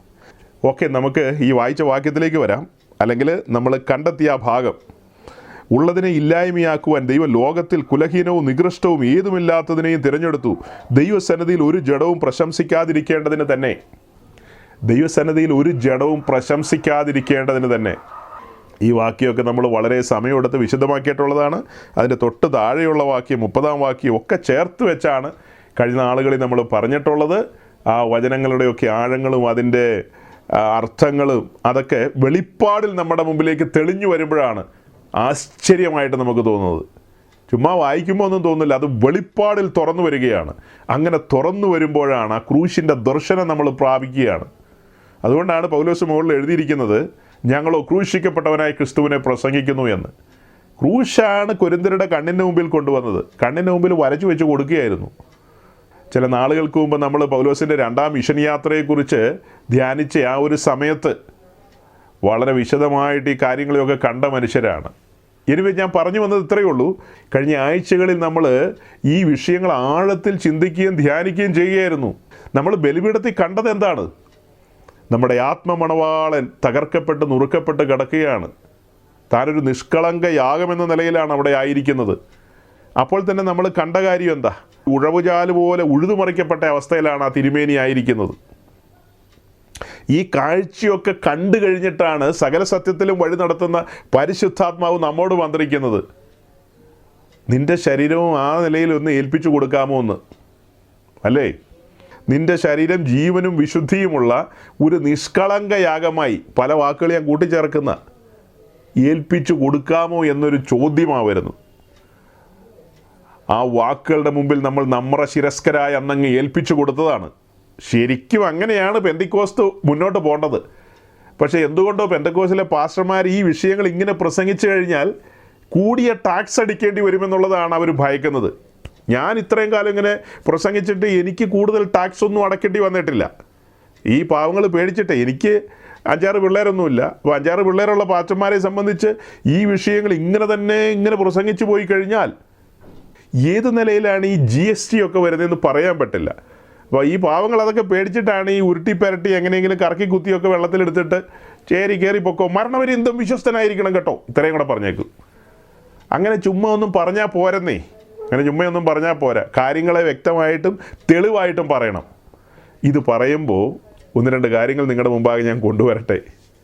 അതായത് ഇന്ന് കുറച്ചും കൂടെ മുൻപോട്ട് പോകണമെന്നാണ് ഞാൻ വിചാരിച്ചത്. എന്നാൽ കഴിഞ്ഞ ദിവസങ്ങളിൽ അല്ലെങ്കിൽ കഴിഞ്ഞ ആഴ്ചകളിൽ നമ്മൾ പ്രസംഗിച്ച പ്രസംഗങ്ങളെല്ലാം കേട്ട പല വ്യക്തികൾ എന്നോട് സംസാരിക്കാനിടയായി. പല വ്യക്തികൾ, അതിനിടയിൽ ചില ദൈവദാസന്മാരും ഉണ്ട്. ഞാൻ വളരെ സ്നേഹിക്കുകയും ബഹുമാനിക്കുകയും ഒക്കെ ചെയ്യുന്ന ചില ദൈവദാസന്മാർ, അതുപോലെ മറ്റ് ചില സഹോദരി സഹോദരന്മാരും ഒക്കെ സംസാരിക്കാനിടയായി. ഈ കാര്യങ്ങളൊക്കെ കേട്ടിട്ട് ചിലർക്ക് കാര്യമായിട്ടൊന്നും മനസ്സിലായിട്ടില്ല, ചിലർക്കൊക്കെ കാര്യമായിട്ട് മനസ്സിലായി തുടങ്ങി, ചിലർക്ക് കത്തി തുടങ്ങിയെന്ന്. അപ്പോൾ അങ്ങനെ ഇരിക്കുമ്പോഴാണ് ഞാൻ പറഞ്ഞ ദൈവദാസന്മാരിൽ ഒരാൾ എന്നോട് കഴിഞ്ഞ ദിവസം സംസാരിക്കാനിടയായി. ഞങ്ങൾ പല കാര്യങ്ങൾ സംസാരിച്ചു. അങ്ങനെ സംസാരിച്ചു പോയത് എനിക്ക് തോന്നുന്നു 1.5 മണിക്കൂറായി. അപ്പോഴത്തേക്കും അദ്ദേഹത്തിന് ഒരു മീറ്റിങ്ങിൻ്റെ സമയമായി. അതുകൊണ്ട് ഞങ്ങൾ താൽക്കാലികമായിട്ട്, ഫുൾ സ്റ്റോപ്പ് ഇട്ടില്ല, അദ്ദേഹം താൽക്കാലികമായിട്ടൊന്ന് വിട പറഞ്ഞു പോയി. അടുത്ത ദിവസങ്ങളിൽ നമ്മൾ വീണ്ടും സന്ധിക്കും. അങ്ങനെ വീണ്ടും സന്ധിക്കാമെന്ന് പറഞ്ഞ് അദ്ദേഹം പോയി. അദ്ദേഹം പിന്നെയും വരും. കാരണം ഞങ്ങളുടെ ഈ 1.5 മണിക്കൂർ നേരത്തെ സംസാരം വളരെ ഹൃദ്യമായിരുന്നു. അപ്പം ഞാൻ അതിനെക്കുറിച്ച് പിന്നീട് ചിന്തിച്ചേ, ഞങ്ങൾ 1.5 മണിക്കൂർ സംസാരിച്ചു ഒന്ന് റെക്കോർഡ് ചെയ്ത് വെക്കുകയായിരുന്നെങ്കിൽ ഒരു നല്ല മെസ്സേജായിട്ട് നമുക്ക് അപ്ലോഡ് ചെയ്യാമായിരുന്നു. നമ്മൾ ഈ കഴിഞ്ഞ ദിവസങ്ങളിലൊക്കെ പറഞ്ഞ പല കാര്യങ്ങളെക്കാളും ഡെപ്തുള്ള വിഷയങ്ങളാണ് ഞങ്ങൾ സംസാരിച്ചത്. കാരണം അദ്ദേഹം ഗൗരവമായ കാര്യങ്ങളാണ് ചോദിക്കുന്നത്, ഈ മെസ്സേജുകളെ ആസ്പദമാക്കിക്കൊണ്ട്. അങ്ങനെ അദ്ദേഹം ചോദിച്ചും പറഞ്ഞും വന്ന ചില കാര്യങ്ങളൊക്കെയുണ്ട്. അദ്ദേഹം മാത്രമല്ല കേട്ടോ, വേറെ കോണുകളിൽ നിന്നും വന്ന കാര്യങ്ങളെയെല്ലാം ഞാൻ മനസ്സിൽ വെച്ചിട്ടുണ്ട്.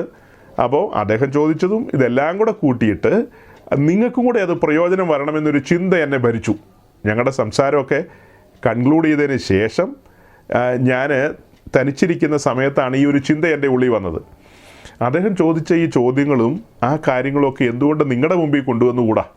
നിങ്ങളും കൂടെ അറിയേണ്ടത്, നിങ്ങളും ചിന്തിക്കേണ്ട കാര്യങ്ങളാണ്. അപ്പോൾ അദ്ദേഹം ചോദിച്ച കാര്യങ്ങളെന്ന് പറയുന്നത്, നമ്മളീ പറഞ്ഞ പ്രസംഗമൊക്കെ അദ്ദേഹം വളരെയധികം ആസ്വദിക്കുന്ന വ്യക്തിയാണ്. അദ്ദേഹം പറയുന്നത്, ഞാൻ ഈ കാര്യങ്ങളെയൊന്നും അണിയുന്ന കാര്യത്തിൽ തൽപരനായ ആളല്ല, ഇതൊന്നും അണിയാൻ വേണ്ടിയിട്ട് ആളുകളെ ഉത്സാഹിപ്പിക്കാറുമില്ല, അങ്ങനെയുള്ള കാര്യങ്ങളൊന്നുമില്ല. ഇതൊക്കെ വല്ല പ്രകാരത്തിലൊന്നും ഉരുപ്പറിച്ച് കളഞ്ഞാൽ മതി എന്ന് ചിന്തിക്കുന്ന സൈസ് ഒരു മനുഷ്യനാണ് ഞാൻ. പാസ് തെറ്റിദ്ധരിക്കരുത്, നമ്മൾ ഊഷ്മളമായി ഈ ഒരു സംഭാഷണത്തിലേക്കാണ് പ്രവേശിക്കേണ്ടത്. അപ്പോൾ എൻ്റെ ഉള്ളിലെ ചിന്തകൾ നമ്മൾ തമ്മിൽ പങ്കുവയ്ക്കുന്നു എന്നാണ് അദ്ദേഹം പറഞ്ഞത്. ഓക്കെ, അതുകൊണ്ടാണ് ഞാനത് നിങ്ങളുടെ മുമ്പിൽ കൊണ്ടുവന്നത്. നിങ്ങൾക്കും പ്രയോജനപ്പെടണം. ഞങ്ങൾ 2 പേരെ സംസാരിച്ചപ്പോൾ ഞങ്ങൾക്കത് ഹൃദ്യമായിരുന്നു, അത് നിങ്ങൾക്കും കൂടെ പ്രയോജനപ്പെടണം. അപ്പം അദ്ദേഹം പറഞ്ഞത് ഇത്രയേ ഉള്ളൂ. ഈ പറഞ്ഞ കാര്യങ്ങളൊക്കെ അദ്ദേഹത്തിന് മനസ്സിലായി, അതൊക്കെ ഓക്കെ. പക്ഷേ ആളുകൾ പൊതുവെ ചോദിക്കുന്നൊരു ചോദ്യമാണ്, ഇത് ധരിക്കണ്ട എന്ന് ഡയറക്റ്റ് ഒരു വാക്യം വേണ്ടേ? നിങ്ങൾ ഇന്ന കാര്യം ചെയ്യരുത്, നിങ്ങൾ അങ്ങനെ ചെയ്യരുത്, നിങ്ങൾ ഇങ്ങനെ ചെയ്യരുതെന്നൊക്കെ പല കാര്യങ്ങളും ഉണ്ടല്ലോ. ഇതിന് അങ്ങനെ ഒരു വാക്യമുണ്ടോ എന്നുള്ളതാണ് ചോദ്യം. എത്ര പേരെന്നോട് ഈ കാര്യം ചോദിച്ചിരിക്കുന്നതെന്നറിയാവോ? ഒന്നും രണ്ടും ഒന്നല്ല, ഡസൻ കണക്കിന് ആൾക്കാരാണ്. മിസ്റ്റർ, ഇങ്ങനെ എവിടെയാണ് വാക്യം? പുതിയ നിയമത്തിലുണ്ടോ? ഞങ്ങൾക്കറിയേണ്ടത് അതാണ്. പുതിയ നിയമത്തിൽ വാക്യമുണ്ടോ എന്നാണ് ചോദിക്കുന്നത്. ഈ ദേവദാസൻ എന്നോട് ചോദിച്ചത് അദ്ദേഹത്തിന് ഇത് നാളെ അദ്ദേഹത്തിൻ്റെ ആളുകളോട് പറയേണ്ടതാണല്ലോ. അപ്പോൾ അതുകൊണ്ട് എവിടെയെങ്കിലും ഏതെങ്കിലും വിധത്തിൽ ഇതെങ്ങനെ അവതരിപ്പിക്കാം എന്നുള്ളതാണ് ആ ചോദ്യത്തിൻ്റെ പിന്നിലുള്ള ഒരു രഹസ്യം എന്ന് പറയുന്നത്. അപ്പോൾ അതിന് ഞാൻ അദ്ദേഹത്തോട് പറഞ്ഞൊരു കാര്യമുണ്ട്. നമ്മുടെ ഇവിടുത്തെ പരമ്പരാഗത പെന്തിക്കോസ്തുകാർ പൊതുവേ പറയുന്ന കുറേ വാക്യങ്ങളുണ്ട്, പഴയ നിയമത്തിൽ നിന്നും പുതിയ നിയമത്തിൽ നിന്നും ഒക്കെ. പുതിയ നിയമത്തിൽ നിന്ന് പറഞ്ഞു വരുമ്പോൾ 1 പത്രോസിൻ്റെ ലേഖനത്തിലെ 3-ാം അധ്യായത്തിലെ ആ വാക്യത്തെ മുൻനിർത്തിക്കൊണ്ട് സംസാരിക്കാറുണ്ട്. അതായത് സഹോദരിമാരെ, നിങ്ങളുടെ തലമുടി പിന്നുന്നതോ പൊന്നണിയുന്നോ, ആ വാക്യമൊക്കെ പറയും. പിന്നെ ഏത് വാക്യമോ പറയുന്നത്? അങ്ങനെ ഏതൊക്കെയോ 1-2 വാക്യങ്ങളുണ്ട്. അത് കഴിഞ്ഞ് പഴയ നിയമത്തിൽ കുറേ വാക്യങ്ങളുണ്ട്. കരിവേലകത്തിൻ്റെ കീഴിൽ കുഴിച്ചിട്ടുകൊണ്ടങ്ങ് ആരംഭിക്കുകയാണത്. അതങ്ങനെ യെശയ്യാവിൻ്റെ പുസ്തകത്തിൽ, യിരെമ്യാവിൻ്റെ പുസ്തകത്തിൽ, ഇയ്യോബിൻ്റെ പുസ്തകത്തിൽ, എല്ലായിടത്തും, എസെക്കേലിലുണ്ട്. അങ്ങനെ എല്ലായിടത്തും കയറി ഇറങ്ങി വാക്യങ്ങളെല്ലാം മുൻനിർത്തിക്കൊണ്ടാണ് പറയുന്നത്, സഹോദരിമാരെ വേഗം നൂരി മാറ്റിക്കോളാൻ. നമ്മളൊരൊറ്റ വാക്യം പോലും വായിച്ചില്ല. അതാണ് എനിക്ക് അഭിമാനപൂർവ്വം നിങ്ങളോട് പറയാനുള്ളത്. അത് കൊള്ളാം. ഒറ്റ വാക്യം വായിക്കാതിരുന്നിട്ട് അഭിമാനമാണോ? അതെ, തികഞ്ഞ അഭിമാനത്തിലാണ് പറയുന്നത്. ഒറ്റ വാക്യം പോലും നമ്മൾ ഈ കാര്യത്തിൽ ആ നിലയിൽ വായിച്ചില്ല. എല്ലാവരും വേഗം ഊരിക്കോ മാറ്റിക്കോ എന്നുള്ള വാക്യങ്ങളൊന്നും നമ്മൾ വായിച്ചില്ല. നമ്മൾ എന്താ വാത്സല്യ സൗരങ്ങളുടെ മുമ്പിൽ കൊണ്ടുവന്നത്? നമ്മൾ കൊണ്ടുവന്നത് ക്രൂശാണ്. ആ ക്രൂശിൻ്റെ ദർശനമാണ് നമ്മെ മാറ്റിമറിച്ചതെന്ന് പറഞ്ഞല്ലോ. ബലഹീനരും കുലഹീനരും അഡ്രസ്സ് ഇല്ലാത്തവരായിരുന്നു നമ്മൾ. ഒരാൾക്ക് പിൻകോഡില്ലായിരുന്നു. നിങ്ങളുടെയൊക്കെ വിചാരം നിങ്ങൾ അഡ്രസ്സും പിൻകോഡും ഉള്ള ആൾക്കാരാണെന്നാ? അയ്യോ, ഒരൊറ്റ കുഞ്ഞിന് ഇവിടെ ഇരിക്കുന്നതിന് അഡ്രസ്സും പിൻകോഡും ഇല്ലായിരുന്നു. അതാണ് ഇപ്പോൾ വായിച്ച 1 കൊരിന്ത്യർ 1:26 മുതൽ 30 വരെയുള്ള വാക്യത്തിൽ കാണുന്നത്. ഒരെണ്ണത്തിന് പോലും ഇല്ലായിരുന്നു. ആ കാഴ്ചകളെല്ലാം കണ്ടും കേട്ടും ഏകജാതനായ പുത്രനെ പിതാവ് കാൽവറിയിൽ കൈവിട്ടതും അവനെ തകർത്ത് കളയുവാൻ ഇഷ്ടം തോന്നിയെന്നൊക്കെ കണ്ടിട്ട് ഇപ്പം എബ്രായ ലേഖനത്തിൽ വായിച്ചില്ലേ, അവൻ നമ്മെ സ്നേഹിച്ച് നമുക്ക് വേണ്ടി തന്നെത്താൻ ഒരു നിഷ്കളങ്ക യാഗമായി ഏൽപ്പിച്ചു കൊടുത്തെന്ന്. ഇതെല്ലാം പറഞ്ഞു കഴിഞ്ഞിട്ടാണ് നമ്മൾ പറയുന്നത് രക്ഷ സൗജന്യമാകട്ടോ, ഇവിടെ ഒരു കണ്ടീഷനുമില്ല. അടുത്തപടി നമ്മെ രക്ഷിച്ചവനോട് ചേരണം, വിശ്വാസ സ്നാനത്തിന് ഇറങ്ങിത്തിരിക്കണം. വിശ്വാസ സ്നാനത്തിന് ഇറങ്ങിത്തിരിക്കുമ്പോൾ നമ്മൾ അല്പം കണക്ക് കൂട്ടി നോക്കിയിട്ട് ഇറങ്ങാം. ഇരുന്നൊന്ന് കണക്ക് കൂട്ടി നോക്കാം. ഗോപുരം പണിയാൻ പറ്റുമോ ഇല്ലയോ എന്ന് അറിയണ്ടേ? ആ വാക്യം വേറെ കാര്യത്തോടുള്ള ബന്ധത്തിലാണെങ്കിലും നമ്മൾ ഇവിടെ അങ്ങ് അപ്ലൈ ചെയ്യുക. എന്തിനെന്നറിയാവോ? ചുമ്മാ ഓടിപ്പടച്ച് വന്ന് വെള്ളത്തിലേക്ക് എടുത്തിയാടിയിട്ട് കാര്യമില്ല. ചാടിയ വേഗത്തിൽ തന്നെ നീ തിരിച്ചു പോകും. എന്നാ വേഗതയിലാണോ വന്ന് എടുത്തിയാടിയത് അതിൻ്റെ ഡബിൾ വേഗതയിൽ നീ തിരിച്ചു പോകും. അങ്ങനെ പോകാതിരിക്കണമെങ്കിൽ ഇരുന്ന് നമുക്ക് കാര്യങ്ങളെ കണക്ക് കൂട്ടി നോക്കിയിട്ടങ്ങ് ഇറങ്ങാം. തുടർന്ന് നാം നയിക്കേണ്ടതൊരു വിശുദ്ധ ജീവിതമാണ്. നുകത്തിൻ കീഴിലേക്കാണ് വരേണ്ടത്. അനുദിനം ക്രൂശ് എടുക്കേണ്ടതുണ്ട്.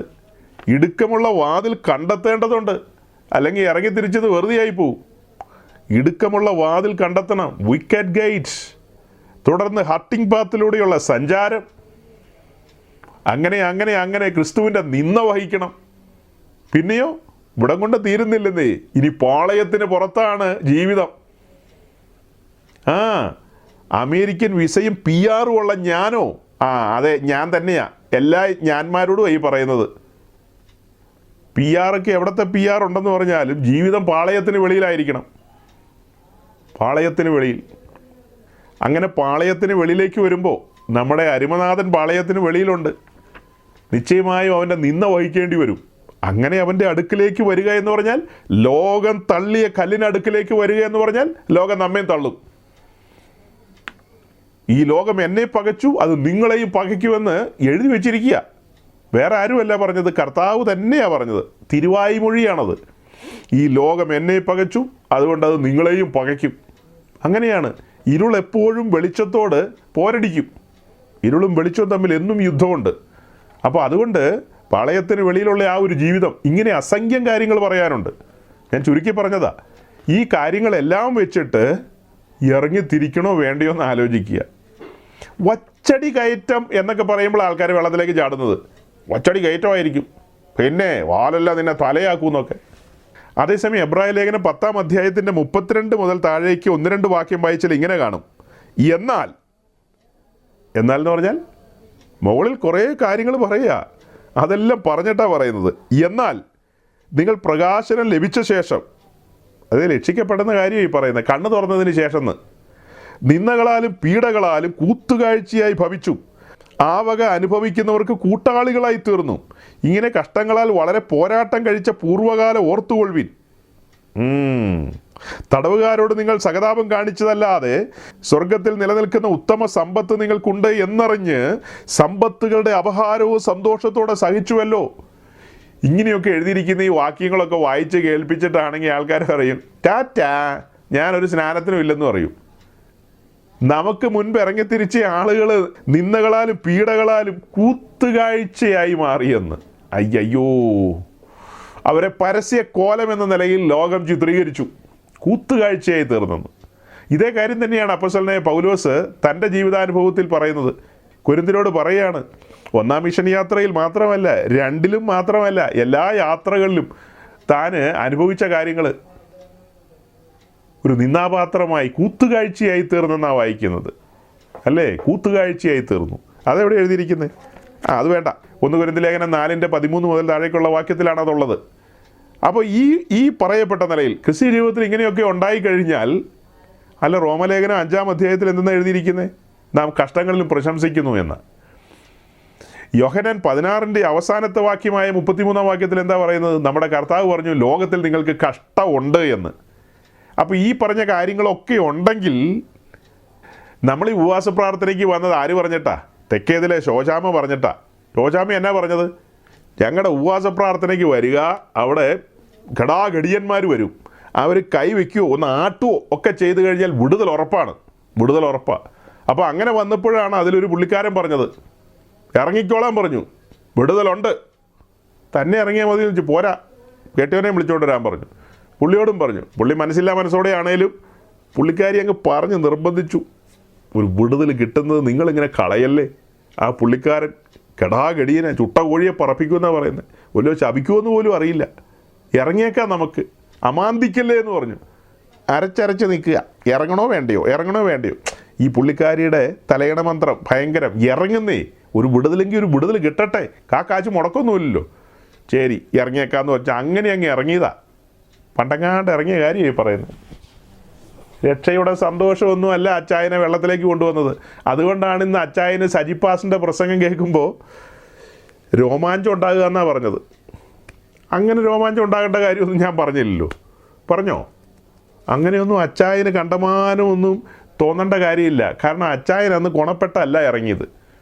അമ്മാമ്മയുടെ വർത്തമാനം കേട്ടിട്ട് ഒരു വിടുതലിന് വേണ്ടി ഇറങ്ങി തിരിച്ചതാണ്, അല്ലാതെ വേറൊന്നുമല്ല.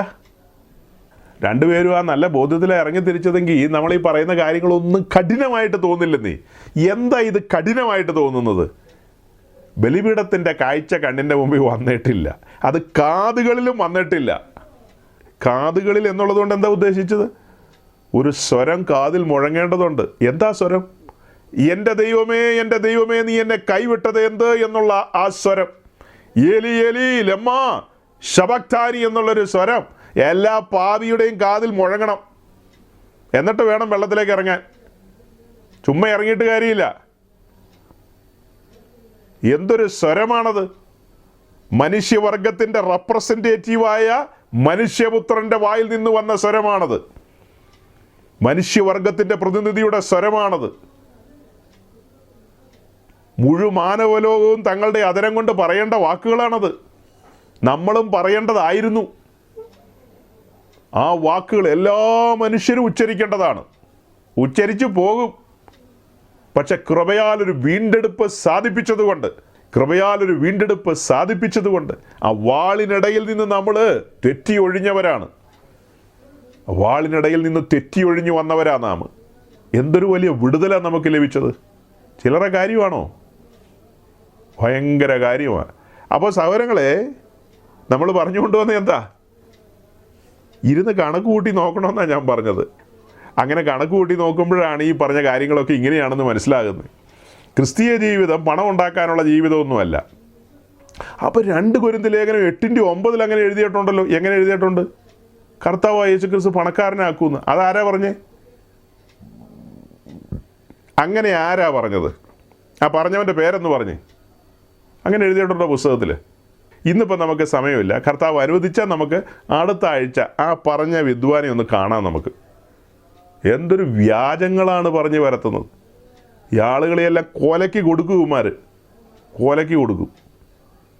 ഇത്ര ഹൃദ്യമായ മാധുര്യമുള്ള ദൈവവചനം തള്ളിക്കളഞ്ഞിട്ടാണ് ഈ ആളുകൾ കർത്താവ് പണക്കാരനാക്കും, വാലല്ല തലയാക്കും എന്നൊക്കെ പറഞ്ഞ്. കർത്താവ് നമ്മെ വാലും തലയാക്കാനല്ല വിളിച്ചിരിക്കുന്നത്, തൻ്റെ സ്വരൂപത്തോട് അനുരൂപരാക്കുവാനാണ് വിളിച്ചിരിക്കുന്നത്. നമ്മൾ മുൻപോട്ട് പോകും തോറും പുറമേയുള്ളവൻ നാൾക്ക് നാൾ ക്ഷയിക്കപ്പെടണം. പുറമേയുള്ളവൻ നാൾക്ക് നാൾ ക്ഷയിച്ച് അകമേയുള്ളവൻ നാൾക്ക് നാൾ പുതുക്കപ്പെടണം. പോകും തോറും ആ സ്വരൂപത്തോട് അനുരൂപരാകണം. അവൻ്റെ തിരുസ്വരൂപത്തോട് നമ്മൾ അനുരൂപരാകണം. അവൻ്റെ ദിവ്യ സ്വഭാവത്തോട് നമ്മൾ പങ്കാളിത്തത്തിലേക്ക് വരണം. പാർട്ടേക്കേഴ്സ് ആകണം. ദിവ്യ സ്വഭാവത്തിലേക്ക്, തൻ്റെ മഹത്വത്തിലേക്കും വീര്യത്തിലേക്കുമാണ് നമ്മെ വിളിച്ചിരിക്കുന്നത്. തൻ്റെ മഹത്വത്തിലേക്കും വീര്യത്തിലേക്കും. ഇതൊക്കെ മറന്നിട്ടാണ് പലരും പല വഴിക്കും പല കാര്യത്തിനൊക്കെ ഓടുന്നതും പരക്കം പായുന്നതും ഒക്കെ. ഞങ്ങളുടെ സംഭാഷണത്തെക്കുറിച്ച് പറഞ്ഞു വരാം. അപ്പോൾ ഇങ്ങനെയൊക്കെ പറയുമ്പോൾ വാത്സല്യ ദേവദാസൻ എന്നോട് ചോദിച്ചത്, പാസ്റ്റർ ഇത് എന്തുമാത്രം കാര്യങ്ങളായി പറയുന്നത്? ക്രൂശ്, സ്നാനം, വീണ്ടെടുപ്പ് എന്ന് വേണ്ട, ഇത് എത്ര മണിക്കൂറുകളായിരുന്നു ഈ പറയുന്നു? ഈ പറഞ്ഞ കാര്യങ്ങളെല്ലാം പറഞ്ഞ് കേൾപ്പിച്ചിട്ട് നമുക്ക് ആളുകളെ സ്നാനത്തിലേക്ക് നയിക്കാൻ പറ്റുന്നത് എങ്ങനെയാണെന്നുള്ളതാണ് ചോദ്യം വന്നത്. അതിന് അദ്ദേഹം ഉയർത്തിക്കൊണ്ടുവന്ന കാര്യം എന്ന് പറയുന്നത് അപ്പോസ്തലപ്രവൃത്തി 2-ാം അധ്യായത്തിൽ, പിന്നീട് 8-ാം അധ്യായത്തിൽ, പിന്നീട് 16-ാം അധ്യായത്തിൽ, ഇങ്ങനെ പല ഭാഗത്തായിട്ട് ഈ കാര്യങ്ങൾ കിടക്കുകയാണ്. അതിൻ്റെ തുടക്കം എന്നുള്ള നിലയിൽ 2-ാം അധ്യായം തുറക്കുമ്പോൾ നമുക്കറിയാം, മർക്കോസിൻ്റെ മാളിക മുറിയിൽ അപ്പോസ്തലന്മാരെല്ലാം കൂടിയിരിക്കുകയാണ്. 120 പേരവിടെയുണ്ട്. അവിടെ പരിശുദ്ധാത്മ സാന്നിധ്യം വെളിപ്പെടുന്നു. ദൈവസഭയുടെ ആരംഭം അവിടെ കുറിക്കപ്പെടുകയാണ്. പത്രോസിൻ്റെ ഗംഭീരമായ പ്രസംഗം, ക്രൂശിക്കപ്പെട്ടവനായ ക്രിസ്തുവിനെ അവിടെ ഉയർത്തിക്കൊണ്ട് ആ പ്രസംഗമൊക്കെ അങ്ങനെ കത്തിജ്വലിച്ച് മുന്നോട്ട് വരുന്ന സമയത്ത് ധാരാളം ആളുകൾ അവിടെ ഓടിക്കൂടി. ഈ ആളുകളെന്ന് പറയുന്നത് ലോകത്തിലെ പല രാജ്യങ്ങളിൽ, ഏതാണ്ട് 10-17 രാജ്യങ്ങളിൽ ചിതറിക്കിടക്കുന്ന യഹൂദന്മാർ പെന്തക്കോസ്ത് പെരുന്നാളിനോടുള്ള ബന്ധത്തിൽ ഇവിടെ കടന്നു വന്നിരിക്കുന്നതാണ്. അങ്ങനെ കടന്നു വന്നിരിക്കുന്ന ആളുകളാണ് ഈ ഒച്ചയും മുഴക്കവും. ഇന്നുവരെ യഹൂദന്മാരുടെ ഇടയിൽ ഇത്രയും വലിയ മുഴക്കമൊന്നും ഉണ്ടായിട്ടില്ല. അവിടെ ഇങ്ങനെ സൗമ്യങ്കാലേസ് കുറിയലൈസോ എന്നൊക്കെ പറഞ്ഞൊന്ന് ചെറുതായിട്ടൊന്ന് ഒരു മണി അടിച്ചൊന്ന് വിറപ്പിക്കും, അത്രേ ഉള്ളൂ. വലിയ മുഴക്കമൊന്നും ഉണ്ടായിട്ടില്ല. ഇത് ഭയങ്കര മുഴക്കമല്ലേ ഉണ്ടായത്, ഇന്നുവരെ കേൾക്കാത്ത മുഴക്കമൊക്കെ ഉണ്ടായപ്പോൾ അവർക്കങ്ങ് പിടിച്ചിട്ട് കിട്ടിയില്ല. ചുമ്മാ ഒന്ന് പോയി നോക്കിയേക്കാം.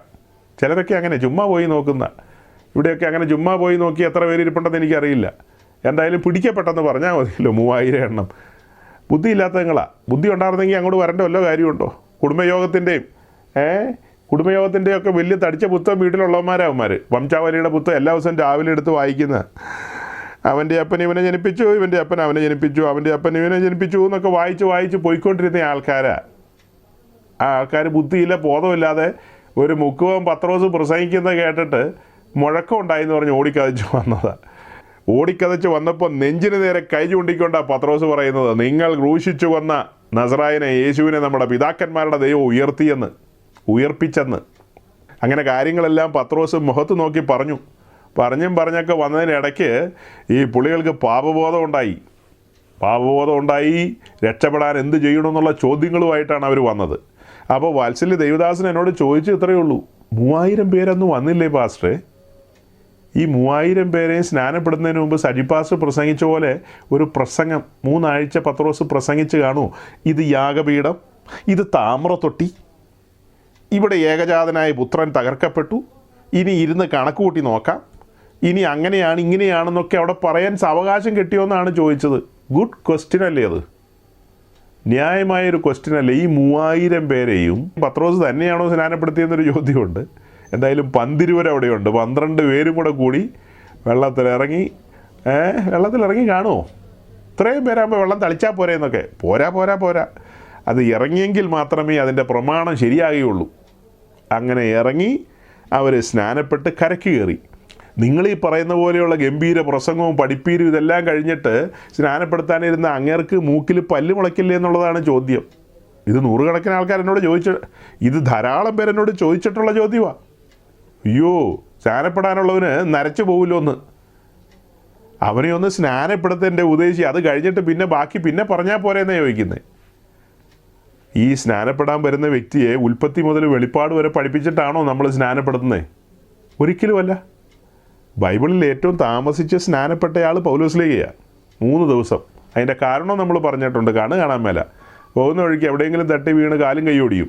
അതുകൊണ്ട് കണ്ണ് തുറക്കുന്നവരെ ഒന്ന് കാത്തിരുന്നു. കണ്ണ് തുറന്നു കഴിഞ്ഞപ്പോൾ ആൾ തൽക്ഷണം സ്നാനപ്പെട്ടു, അല്ലേ?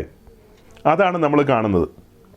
അപ്പം നമ്മൾ ഈ പറയുന്ന കാര്യം പ്രായോഗികതയുമായി ബന്ധപ്പെട്ട് ചിന്തിക്കുമ്പോൾ പ്രായോഗികതയല്ലേ? അപ്പോസ്തലപ്രവൃത്തി 2-ാം അധ്യായം എന്ന് പറയുന്ന ആ അധ്യായത്തിൽ ഈ കാര്യങ്ങളിലേക്ക് നമ്മൾ നോക്കുമ്പോൾ ആകപ്പാട് കൂടി നമ്മൾ കാണുന്ന കാര്യങ്ങൾ എന്താ? നിങ്ങൾ പുസ്തകം തുറന്നേ. അതായത് 37-ാം വാക്യത്തിൽ ഇവരുടെ ഹൃദയത്തിൽ കുത്തുകൊണ്ടിട്ട് അവർ പത്രോസിനോടും ശേഷം അപ്പോസ്തലന്മാരോടും, സഹോദരന്മാരായ പുരുഷന്മാരെ, ഞങ്ങൾ എന്തു ചെയ്യേണ്ടു എന്ന് ചോദിക്കുകയാണ്. അതിന് പത്രോസ് അവരുടെ മുമ്പിൽ ഇത് എല്ലാ കാലത്തേക്കുമുള്ള ദൈവസഭയ്ക്ക് ഒരു പാറ്റേൺ എന്നുള്ള നിലയിൽ വെച്ചിരിക്കുന്ന കാര്യമാണ്. നിങ്ങൾ മാനസാന്തരപ്പെടണം, മസ്റ്റാണ്. ദെൻ നിങ്ങൾ സ്നാനപ്പെടണം. ഈ 2 കാര്യത്തിൻ്റെ പ്രാധാന്യമാണ് അവിടെ വരുന്നത്.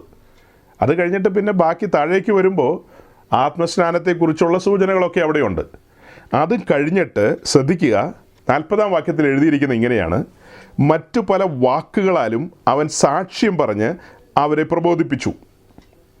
അടുത്തത് എങ്ങനെയാണ് തുടങ്ങുന്നത്?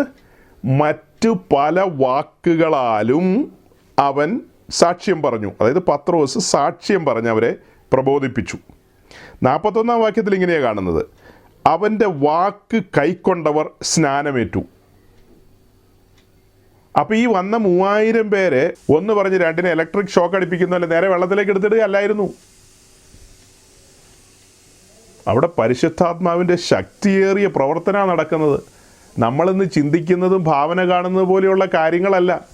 അതിശക്തമായ ദൈവസാന്നിധ്യമാണ്. ഈ 3000 പേരും കൈ പൊക്കി പിടിച്ച് നിൽക്കുക. അവിടെ ഒരു മെസ്മറിസോ മായാജാലങ്ങളോ ഒന്നുമല്ല കാണിക്കുന്നത്. ക്രൂശിക്കപ്പെട്ടവനായ ക്രിസ്തുവിനെ കുറിച്ച് പ്രസംഗിക്കുകയാണ്.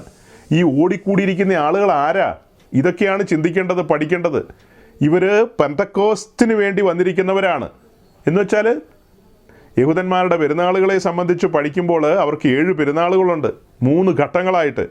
അതിൽ 2-ാം ഘട്ടത്തിലുള്ള പെരുന്നാളാണ് പെന്തക്കോസ്ത് എന്ന് പറയുന്നത്. ആദ്യഘട്ടത്തിൽ 3 പെരുന്നാളുണ്ട്.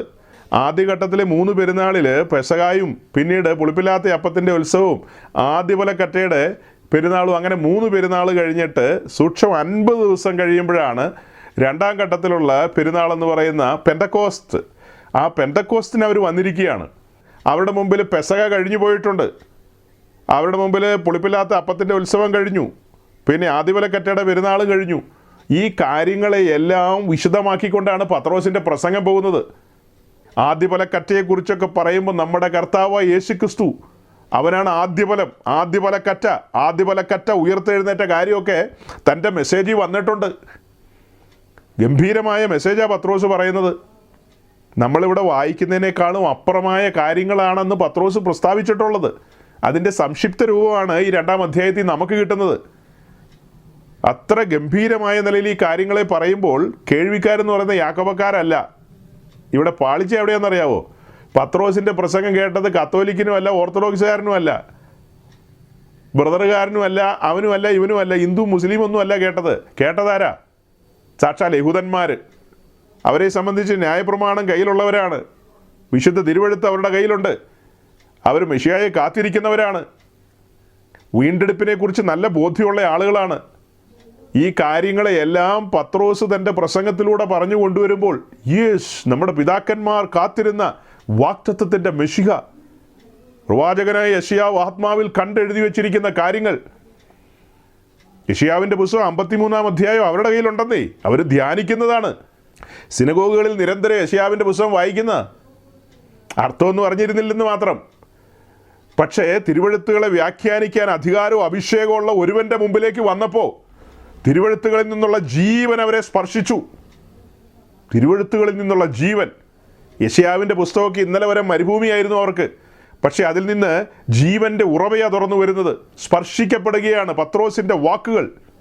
മറ്റു പല വാക്കുകളാലും അവൻ സാക്ഷ്യം പറഞ്ഞു. പത്രോസിന് പറയാനുള്ളത് എന്താ? ഞങ്ങൾ അവനോടുകൂടെ തിന്നുകുടിച്ചവർ.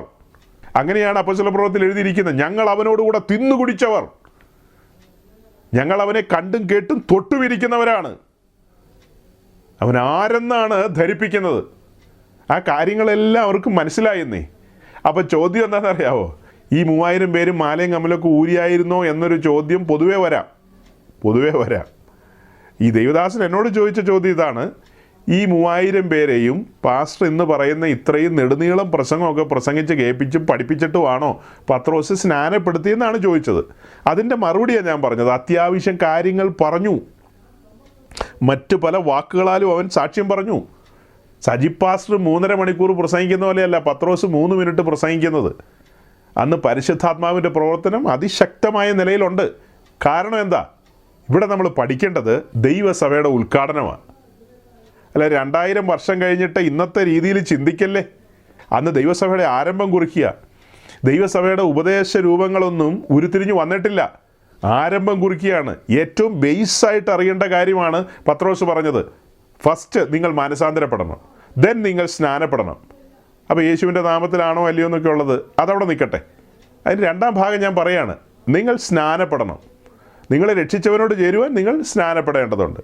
അത് കഴിയുമ്പോൾ അവിടെ എഴുതിയിരിക്കുന്നത് എന്നാൽ പരിശുദ്ധാത്മാവ് എന്ന ദാനം ലഭിക്കും. ഈ വാഗ്ദത്തം നിങ്ങൾക്ക് മാത്രമല്ല, നിങ്ങൾക്കും നിങ്ങളുടെ മക്കൾക്കും നമ്മുടെ ദൈവമായ കർത്താവ് വിളിച്ചു വരുത്തുന്ന ദൂരസ്ഥരായ ഏവർക്കുമുള്ളതല്ലോ എന്ന് പറഞ്ഞു. അപ്പോൾ ഈ വാഗ്ദത്തം സമീപസ്ഥർക്കും ദൂരസ്ഥർക്കും ഉള്ളതാണ്. എന്നുവെച്ചാൽ യഹൂദന്മാർക്കും വിജാതീയർക്കും ഉള്ളതാണ്, 2 കൂട്ടർക്കും ഉള്ളതാണ്. നിങ്ങൾക്കും നിങ്ങളുടെ മക്കൾക്കെന്ന് പറഞ്ഞാൽ ഈ വന്നിരിക്കുന്നവരുടെ വീട്ടിലെല്ലാം അവരുടെ പെണ്ണുങ്ങൾ പ്രസവിച്ച പിള്ളേർ 1 മാസം 1.5 മാസമായ പിള്ളേരുണ്ട്. ആ പിള്ളേർക്കും കൂടെ പരിശുദ്ധാത്മാവിനെ ഉടനെ കിട്ടുമെന്നല്ല പറഞ്ഞത്. നിങ്ങൾക്ക് എങ്ങനെയാണോ ഈ ആത്മാവിനെ ലഭിക്കുന്നത് അതിൻ്റെ പാറ്റേൺ എന്താ, അതിൻ്റെ മാതൃക എന്താ പറഞ്ഞത്? നിങ്ങൾ മാനസാന്തരപ്പെടണം, നിങ്ങൾ അനുദപിക്കണം, നിങ്ങൾ നിങ്ങളുടെ പാപങ്ങളെ ഏറ്റുപറഞ്ഞ് യേശുക്രിസ്തുവിലൂടെയുള്ള രക്ഷയെ ആസ്വദിക്കണം. ദെൻ നിങ്ങൾ വിശ്വാസ സ്നാനത്തിന് ഇറങ്ങിത്തിരിക്കണം. എന്നാൽ പരിശുദ്ധാത്മാവ് എന്ന ദാനം നിങ്ങൾക്ക് ലഭിക്കും. ഇതുപോലെ തന്നെ നിങ്ങളുടെ മക്കൾ മുതിർന്നു വരുമ്പോൾ അവർക്കും പാപബോധം വരും. അവർ ക്രിസ്തുവിനെ കണ്ടെത്തും, രക്ഷിതാവിനെ കണ്ടെത്തും. കണ്ടെത്തിക്കഴിഞ്ഞാൽ പിന്നത്തേതിൽ അവർ ആ രക്ഷിതാവിനോട് ചേരാൻ സ്നാനമേൽക്കും. അതിനോടനുബന്ധിച്ച് ജനറൽ പാറ്റേണായി പറയുന്നത്. കൊർന്നല്യോസിൻ്റെ വീട്ടിലെ കാര്യമല്ല പറഞ്ഞത്, ജനറൽ പാറ്റേൺ. അതിനുശേഷം നിങ്ങളുടെ മക്കൾക്കും ഈ പറഞ്ഞ നിലയിൽ നിങ്ങൾക്ക് ലഭിച്ചതുപോലെ പരിശുദ്ധാത്മാവിനെ അവർക്ക് ലഭിക്കും. തലമുറയായിട്ട് അങ്ങനെ തന്നെയാണ്. കാഹളം എന്ന് ധ്വനിക്കുന്നു അവിടം വരെ അങ്ങനെ തന്നെയാണ് കാര്യങ്ങൾ. ദൂരസ്ഥരുടെ കാര്യത്തിലും അങ്ങനെ തന്നെയാണ്. മീൻസ് വിജാതീയരുടെ കാര്യത്തിലും ഒക്കെ അങ്ങനെ തന്നെയാണെന്നേ. എല്ലാവർക്കും ഇത് തന്നെയാണ് വെച്ചിരിക്കുന്ന പാറ്റേൺ. എന്നിട്ടാണ് നമ്മൾ കാണുന്നത് മറ്റു പല വാക്കുകളാലും സാക്ഷ്യം പറഞ്ഞ് പ്രബോധിപ്പിച്ചു. അവൻ്റെ വാക്ക് കൈക്കൊണ്ടവർ. ദൈവസഭയുടെ ആരംഭം കുറിക്കപ്പെടുക. റോമാലേഖനം 12:1-2 അവിടെ ഈ വായിച്ച് കേൾപ്പിച്ചോ എന്ന് ചോദിച്ചാൽ, പ്രിയ സഹോദരങ്ങളെ, റോമാലേഖനം അന്ന് എഴുതിയിട്ടില്ലെന്നേ. റോമാലേഖനം അന്ന് എഴുതിയിട്ടില്ല. സഭയെ അതിൻ്റെ പിള്ളത്തൊട്ടിലേക്ക് പ്രസവിച്ചിട്ടേ ഉള്ളൂ. മണിക്കൂറുകൾ പോലും ആയിട്ടില്ല. മണിക്കൂറുകളായോ? നിസ്സാര സമയമല്ലേ ആയിട്ടുള്ളൂ. ഇനി ഈ സഭയുടെ ഉപദേശങ്ങൾ വരും ദിവസങ്ങളിൽ ഉരുത്തിരിഞ്ഞു വരും. അപ്പോൾ സഭയുടെ ഉപദേശങ്ങളെല്ലാം എഴുതിയിരിക്കുന്ന പുസ്തകമാണ് അപ്പോസ്തലപ്രവൃത്തി എന്ന് ചോദിച്ചാൽ ഒരിക്കലുമല്ല. ഉപദേശ വിഷയങ്ങൾ ആഴത്തിൽ എഴുതിയിരിക്കുന്നൊരു പുസ്തകമേ അല്ല അപ്പോസ്തലപ്രവൃത്തി. അതിൽ ഉപദേശങ്ങളുണ്ട്, ഇല്ലെന്നല്ല. എന്നാൽ പിന്നത്തേതിൽ പല ലേഖനങ്ങളും വരും, ഈടുറ്റ ലേഖനങ്ങൾ വരും. ഇനി ഒരുവൻ മാനസാന്തരപ്പെടാനുണ്ട്. ഒരുവൻ ഇപ്പോൾ ദൈവസഭയെ മുടിക്കാനായിട്ട് വരും. ശൗലെന്ന് പറയുന്നവൻ അവനെ പിന്നത്തേതിൽ കറക്കി താഴെയിടും ദമസ്കോസി വെച്ച്. അത് കഴിഞ്ഞ് അവനെ എഴുന്നേൽപ്പിക്കും. അവനെക്കൊണ്ട് കുറേ ലേഖനങ്ങളൊക്കെ എഴുതിപ്പിക്കാനുണ്ട്. അങ്ങനെ ദൈവസഭയ്ക്കുള്ള ഉപദേശങ്ങളും കാര്യങ്ങളും ഒക്കെ അടുക്കടുക്കായിട്ട് എഴുതും. ലേഖനങ്ങളിലൂടെ എല്ലാം പുറത്തേക്ക് വരും. അങ്ങനെ പുറത്തേക്ക് വരുന്ന കാലം വരെ കാത്തിരിക്കണം. ഇപ്പോൾ ആരംഭം കുറിച്ചിട്ടുള്ളൂ. ഇനി ഘട്ടം ഘട്ടമായിട്ട് ഈ കാര്യങ്ങളൊക്കെ ചെയ്യാം. അതുപോലെ തന്നെ നിങ്ങൾ പലരും ചിന്തിക്കുന്ന പോലെ ഈ 3000 പേരിൽ സ്ത്രീകൾ ആരും ഇല്ല കേട്ടോ. ഒരൊറ്റ സ്ത്രീ പോലും ഈ 3000 പേരിലില്ല. അതെല്ലാം പുരുഷന്മാരാണ്. അതെന്താ അങ്ങനെ പറഞ്ഞത്? സംവത്സരത്തിൽ 3 പ്രാവശ്യം ഇസ്രായേൽ ഗോത്രങ്ങളിലുള്ള പുരുഷപ്രജയൊക്കെയും 20 വയസ്സിന് മുകളിലുള്ളവർ അവർ ഈ ഉത്സവങ്ങൾ ആചരിക്കാനായിട്ട്, യഹോവയുടെ ഉത്സവങ്ങൾ ആചരിക്കാനായിട്ട് അവർ യെരുശലേമിലേക്ക് വരണം. അങ്ങനെയുള്ളൊരു വരവായി വന്നിരിക്കുന്നത്. പെന്തക്കോസ്തിനോടുള്ള ബന്ധത്തിലാണ് ഇപ്പോൾ അവിടെ ആൾ നിൽക്കുന്നത്. അപ്പോൾ പെന്തക്കോസ്ത് എന്താണെന്നൊക്കെ പഠിച്ചോണം. അപ്പോൾ അങ്ങനെ വന്നിരിക്കുന്ന പുരുഷന്മാരാണ് ഈ ഓടിക്കൂടിയിരിക്കുന്ന ആളുകൾ. ഇത് തിരിച്ചറിഞ്ഞോണം. അപ്പോൾ ഏതെങ്കിലും സ്ത്രീകൾക്ക് അവിടെ ഓടിക്കൂടാൻ മേലെന്ന് ചോദിച്ചാൽ ചിലപ്പോൾ കാണുമായിരിക്കും, നമുക്കറിയില്ല. നമ്മളിതിൻ്റെ ഒരു രൂപരേഖ വെച്ച് പറഞ്ഞതാണ് ഇതൊക്കെ. പുരുഷന്മാരാണ് അതിനു വേണ്ടി വരുന്നത് എന്നൊക്കെ വെച്ചിട്ടാണ്. ഇനി ഏതെങ്കിലും ഒരു സ്ത്രീ അവിടെ ഓടി കയറിയിട്ടുണ്ടെങ്കിൽ എനിക്കൊരു വിരോധമില്ല. എന്നാ കുഴപ്പം? ആർക്കും കയറി വരാം, ആർക്കും കയറി വരാം. അപ്പോൾ ഇങ്ങനെ വന്നിരിക്കുന്ന ഈ ആളുകളെയും കോട്ടയംകാരി കൊച്ചമ്മയായിട്ടും അല്ലെങ്കിൽ കൊല്ലംകോടുകാരി കൊച്ചമ്മയായിട്ടും ഒന്നും നിങ്ങൾ താരതമ്യം ചെയ്ത് ചിന്തിക്കല്ലേ. ഈ 3000 പേരുടെ മാലയും കമ്മലും ഊരിയോന്നൊക്കെ ചോദിച്ചു കഴിഞ്ഞാൽ, ലോകത്തിൽ ആഭരണ ഭ്രമമുള്ള മനുഷ്യന്മാരുണ്ടെങ്കിൽ മലയാളിയെപ്പോലെ വേറെ ആരെങ്കിലും ഉണ്ടോ? അവരുടെ ജീവിതത്തിൻ്റെ എല്ലാം ഇതാണ്. അവരുടെ പ്രാണനെ കണക്ട് ചെയ്തിരിക്കുന്നത് ഇതുമായിട്ട് ബന്ധപ്പെടുത്തിയാണ്. ഇതിൻ്റെ നട്ടും ബോൾട്ടും എവിടെയെങ്കിലുമൊക്കെ ഊരിക്കഴിഞ്ഞാൽ പെണ്ണുങ്ങളൊക്കെ പിടഞ്ഞു വീണ് മരിക്കും. അങ്ങനത്തെ സംഭവങ്ങളുണ്ടാവും. ഇതുവരെ അങ്ങനെ അധികം റിപ്പോർട്ട് ചെയ്തിട്ടില്ല. റോയിറ്റേഴ്സ് ഒന്നും അങ്ങനത്തെ ന്യൂസ് ഒന്നും റിപ്പോർട്ട് ചെയ്തിട്ടില്ല. പക്ഷെ സംഭവിക്കാൻ വേണമെങ്കിൽ ഇത് കണക്ട് ചെയ്ത് വെച്ചിരിക്കുന്ന സംഭവങ്ങളാണ്. പെന്തിക്കോസ് പാസ്റ്റർമാർ വന്നിട്ടൊക്കെ അങ്ങനെയാണ് ഇങ്ങനെയാണെന്നൊക്കെ പറഞ്ഞാൽ ഒക്കുവോ? ഒക്കില്ല. അതുപോലെ യഹൂദന്മാരെ കൂട്ടല്ലേ, അവരിതും ചിന്തിച്ചുകൊണ്ടല്ല രാവിലെ എഴുന്നേറ്റ് വരുന്നത്. ഇന്ന് ജോയി ആലുക്കാസി പോകണോ, ഇന്ന് അവിടെ പോകണോ, ഇവിടെ പോകണോ എന്നൊക്കെ ചിന്തിച്ചിട്ടല്ല. സൗത്ത് ഇന്ത്യക്കാരല്ലേ ഈ ഓടിക്കൂടിയ 3000 പേര്. അത് ലോകത്തിൻ്റെ പല ഭാഗത്ത് ചിതറിപ്പാർക്കുന്ന യഹൂദന്മാരാണ് ഓടിക്കൂടിയിരിക്കുന്നത്. ഇന്നത്തെ രീതിയല്ലെന്നേ അന്നത്തെ രീതി. ഇന്നത്തെ രീതിയൊന്നുമല്ല അന്നത്തെ രീതി. വ്യക്തമായിട്ട് അവരോട് പറഞ്ഞിട്ടുണ്ട് നിങ്ങളുടെ ശരീരങ്ങളെ സമർപ്പിക്കണം എന്നുള്ളത്. ഇത് ഊരിയോ പിടിച്ചോ എന്നൊന്നും നമുക്കറിയില്ല. നമുക്കങ്ങനെ സൂക്ഷം പറയാൻ പറ്റില്ല. ഇല്ലാത്ത കാര്യം ഞാനെങ്ങനെയാണ് കയറി പറയുന്നത്? ഇവരൊക്കെ ഇതൊക്കെ ഇട്ടുകൊണ്ടാണോ വന്നതെന്ന് ചോദിച്ചാൽ അതിനും എനിക്ക് ഉത്തരവില്ല. ഞാൻ കണ്ടിട്ടില്ലല്ലോ, അങ്ങനെ എഴുതിയിട്ടില്ല നീ അവിടെ. ഈ വന്ന പുരുഷന്മാരെല്ലാം കമ്മലിട്ടുകൊണ്ടാണോ വന്നത്, ഈ പുരുഷന്മാരെല്ലാം കൊലിച്ചിട്ടുകൊണ്ടാണോ വന്നതെന്ന് ചോദിച്ചാൽ എനിക്കറിയില്ല. അതിൻ്റെ അന്നത്തെ ഒരു ഫോട്ടോഗ്രാഫും എടുത്തു വെച്ചിട്ടില്ല. ഉണ്ടായിരുന്നു ഞാൻ പറഞ്ഞേനെ. അപ്പോൾ ആ കാര്യത്തെക്കുറിച്ച് എനിക്കൊന്നും പറയാനില്ല. ഇത് വേറെ ചിലർ ചോദിച്ച കാര്യങ്ങളാകട്ടോ. നമ്മുടെ ദൈവദാസൻ ചോദിച്ച ചോദ്യം ഇത്രയേ ഉള്ളൂ, സിമ്പിൾ ചോദ്യം. ഈ 3000 പേരെ സ്നാനപ്പെടുന്നതിന് മുമ്പ് നമ്മൾ ഇന്ന് പറയുന്ന പോലെ ടാബർനാക്കളുടെ പടമൊക്കെ കാണിച്ച് ഇങ്ങനെയൊക്കെ പറയാനുള്ള സാവകാശം കിട്ടുമോ ഇല്ലയോ എന്നുള്ളതാണ്. ടാബർനാക്കളുടെ ഒന്നും പടം വേണ്ടെന്നേ. പത്രോസിൻ്റെ പ്രസംഗത്തിൽ കണ്ണിൻ്റെ മുമ്പിൽ ബലിപീഠം കത്തി നിൽക്കുകയാണ്. ഈ കേൾവിക്കാർ വറച്ചുപോയി. നിങ്ങൾ ധരിക്കുന്ന പോലെയല്ല. അയ്യോ, യെശയ്യാപ്രവാചകന്റെ പുസ്തകത്തിലൂടെയൊക്കെ കയറി ഇറങ്ങി പത്രോസിൻ്റെ പ്രസംഗം വന്നപ്പോൾ ഈ വല്ലാത്ത നേച്ചറുള്ള യഹൂദന്മാർ കൈ പൊക്കി വരണമെങ്കിൽ ബോംബൊന്നും അവിടെ പൊട്ടിയിട്ടില്ലല്ലോ. ബോംബ് പൊട്ടി പേടിച്ചൊന്നും വന്നതല്ലല്ലോ. അവരുടെ ഉള്ളത്തെ നുറുക്കിക്കളഞ്ഞു, പിടിച്ചുലച്ചു കളഞ്ഞു. അവർക്ക് ബാക്കി കാര്യങ്ങളിലൊന്നും ഗൗരവമില്ല. ഇനി വല്ല പ്രകാരത്തിലും രക്ഷപ്പെടണം. അവരുടെ ചോദ്യം എന്താ? ഞങ്ങളുടെ ബിസിനസ് അനുഗ്രഹിക്കപ്പെടുമോ പത്രോസേ എന്നാണ് ചോദിച്ചത്. യേശുക്രിസ്തു സമ്പന്നനായിരുന്നിട്ടും ഞങ്ങൾ നിമിത്തം ദരിദ്രനായത് ഞങ്ങളെ കോടീശ്വരന്മാരാക്കാനാണോ എന്നൊന്നും അവരാരും ചോദിച്ചില്ല. അവർ ചോദിച്ച് രക്ഷപ്പെടാൻ എന്ത് ചെയ്യണമെന്ന്. നമുക്ക് വേണേൽ ഇങ്ങനെയും വ്യാഖ്യാനിക്കാം. അത് സാമ്പത്തിക വിടുതലല്ല എന്ന് പാസ്റ്റർക്ക് പറയാൻ പറ്റുമോ എന്നൊക്കെ വേണേൽ ചോദിക്കാം. അവർ ചോദിച്ചല്ലോ രക്ഷ എന്ന് പറഞ്ഞാൽ ആത്മരക്ഷ മാത്രമേ ഉള്ളൂ. അത് സാമ്പത്തിക രക്ഷയില്ലേ, ദേഹീ രക്ഷയില്ലേ, ദേഹരക്ഷയില്ലേ എന്നൊക്കെ വേണേൽ ചോദിക്കാം. ചോദിക്കുന്നതിനൊന്നും കുഴപ്പമില്ല, ടാക്സ് കൊടുക്കണ്ട, എന്നാ വേണമെങ്കിലും ചോദിച്ചുകൊണ്ടിരുന്നു. നമുക്ക് പറയാനുള്ള കാര്യം ഇത്രയേ ഉള്ളൂ. ആ മനുഷ്യർ ആത്മരക്ഷയെക്കുറിച്ചുള്ള ചിന്തയിലേക്ക് വന്നു. ന്യായവിധിയുടെ ഭയാനകതയാണ് പത്രോസ് കണ്ണിൻ്റെ മുമ്പിൽ വരച്ചു വെച്ച് കൊടുത്തത്. ആദാമ്യ വർഗത്തിൻ്റെ മേൽ വരണ്ട ഭയാനകമായ ന്യായവിധി. ആ ന്യായവിധി നമ്മൾ കാത്തിരുന്ന മശിഹായായ യേശുവിൻ്റെ മേൽ വന്നു. നസ്രായനായ യേശുവിൻ്റെ മേൽ ആ ന്യായവിധി വന്നു. അത് കേട്ടു. അത് കാതു തുറന്നവർ കേട്ടു. അതാണ് അവരെ ഉലച്ചു കളഞ്ഞത്. അതാണ് അവരുടെ കര ഉയർന്നു വന്നത്. അവരെന്നേരം ഇനി കമ്മൽ ഊരുന്ന കാര്യം, മാല ഊരുന്ന കാര്യമൊന്നും പറഞ്ഞുകൊണ്ടിരിക്കുകയല്ല. അതിനൊന്നും അവിടെ സമയമില്ലെന്നേ. നിങ്ങൾ ധരിക്കുന്ന പോലെയൊന്നും അല്ല കാര്യങ്ങൾ. ഞാൻ നമ്മുടെ ദേവദാസനുമായിട്ട് പങ്കുവെച്ച കാര്യങ്ങളാണിത്. അന്നേരം പറയാത്ത 1-2 കാര്യം ഞാനിപ്പോൾ പറഞ്ഞു. നോക്കണം, ഈ 2-ാം അധ്യായം എന്ന് പറയുന്നത് ദൈവസഭയുടെ ഇനാഗുറേഷൻ നടക്കുന്നതാണ്. ആരംഭം കുറിച്ചിട്ടുള്ളൂ. പത്രോസ് തൻ്റെ പ്രസംഗം പ്രസംഗിച്ച് നാക്ക് വായിലിട്ടിട്ടേ ഉള്ളൂ. ഉപദേശം എല്ലാം പുറത്തേക്ക് വന്നിട്ടില്ലെന്നേ. ഘട്ടം ഘട്ടമായിട്ട് ഉപദേശം പുറത്തേക്ക് വരും. എല്ലാ കാര്യങ്ങളും ഒന്നും വിട്ടുപോവില്ല, എല്ലാം പറയും. വരും ദിവസങ്ങളെല്ലാം രേഖയായിട്ട് കൈ തരും. 27 പുസ്തകം തന്നെ കയ്യിലേക്ക് തരും. കൂട്ടത്തിലൊരു 39 കൂടെ തരും. അങ്ങനെ അശേഷം ചഞ്ചലിക്കാതെ മുൻപോട്ട് പോകാൻ പാകത്തിന് കാര്യങ്ങളെ തരും. ഇതിനോടനുബന്ധിച്ച് 8-ാം അധ്യായത്തിൽ ബഹുമാനപ്പെട്ട ഷണ്ണൻ അവറുകളുടെ സ്നാനത്തോടുള്ള ബന്ധത്തിൽ ചില കാര്യങ്ങൾ നമ്മൾ കാണുന്നുണ്ട്. എത്യോപ്യക്കാരൻ ഫിനാൻസ് മിനിസ്റ്റർ, അതുകൊണ്ടാണ് ബഹുമാനമൊക്കെ കൊടുത്ത് ഞാൻ പറഞ്ഞത്. പുള്ളിക്കാരൻ അങ്ങനെ തേരിൽ സഞ്ചരിച്ച് പോകുമ്പോൾ ഫിലിപ്പോസ് ചേർന്ന് കിടക്കുകയാണ്. പുള്ളി യെശയ്യാപ്രവാചകൻ്റെ പുസ്തകമൊക്കെയാണ് വായിക്കുന്നത്. പുള്ളി പെന്തക്കോസ്തിന് വന്നിട്ട് തിരിച്ചു പോകുന്ന ആളാണ്. തിരിച്ചു പോകുന്ന വഴിക്ക് നമ്മളാണെങ്കിൽ ഒരു ഹെഡ്സെറ്റൊക്കെ മേടിച്ച് ചെവിക്കകത്ത് വെച്ച് വല്ലതൊക്കെ കണ്ടും കേട്ടുമൊക്കെ പോയോ.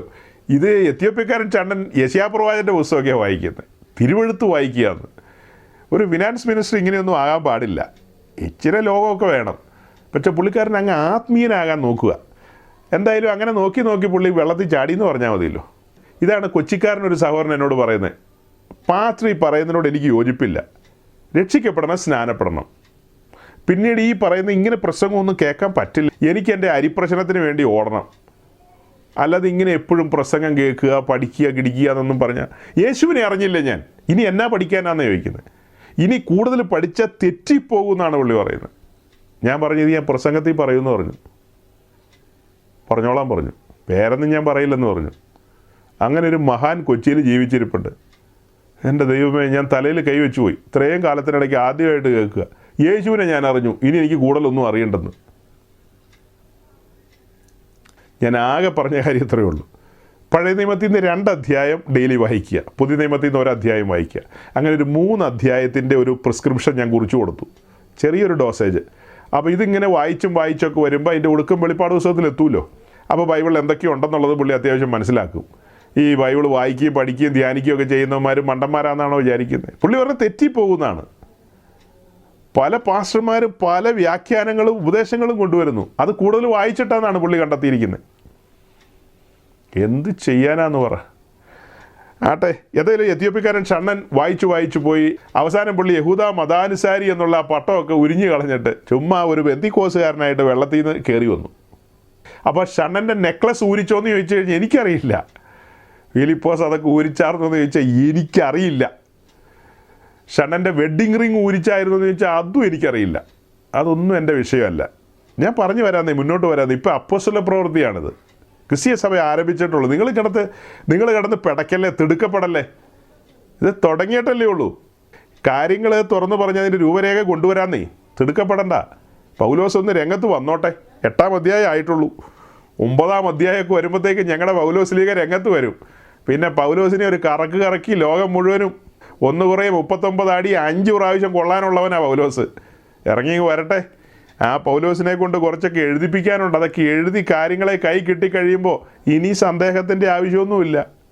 അപ്പോൾ ഷണ്ണനോട് ഫിലിപ്പോസ് സംസാരിക്കുകയാണ് 34-35 വാക്യങ്ങളിൽ. 35-ാം വാക്യത്തിലേക്ക് വരുമ്പോൾ കാണുന്നത്, ഫിലിപ്പോസ് ഈ തിരുവെഴുത്തുകളെ ആധാരമാക്കി അവനോട് യേശുക്രിസ്തുവിനെ കുറിച്ചുള്ള സുവിശേഷം അറിയിപ്പാൻ തുടങ്ങി.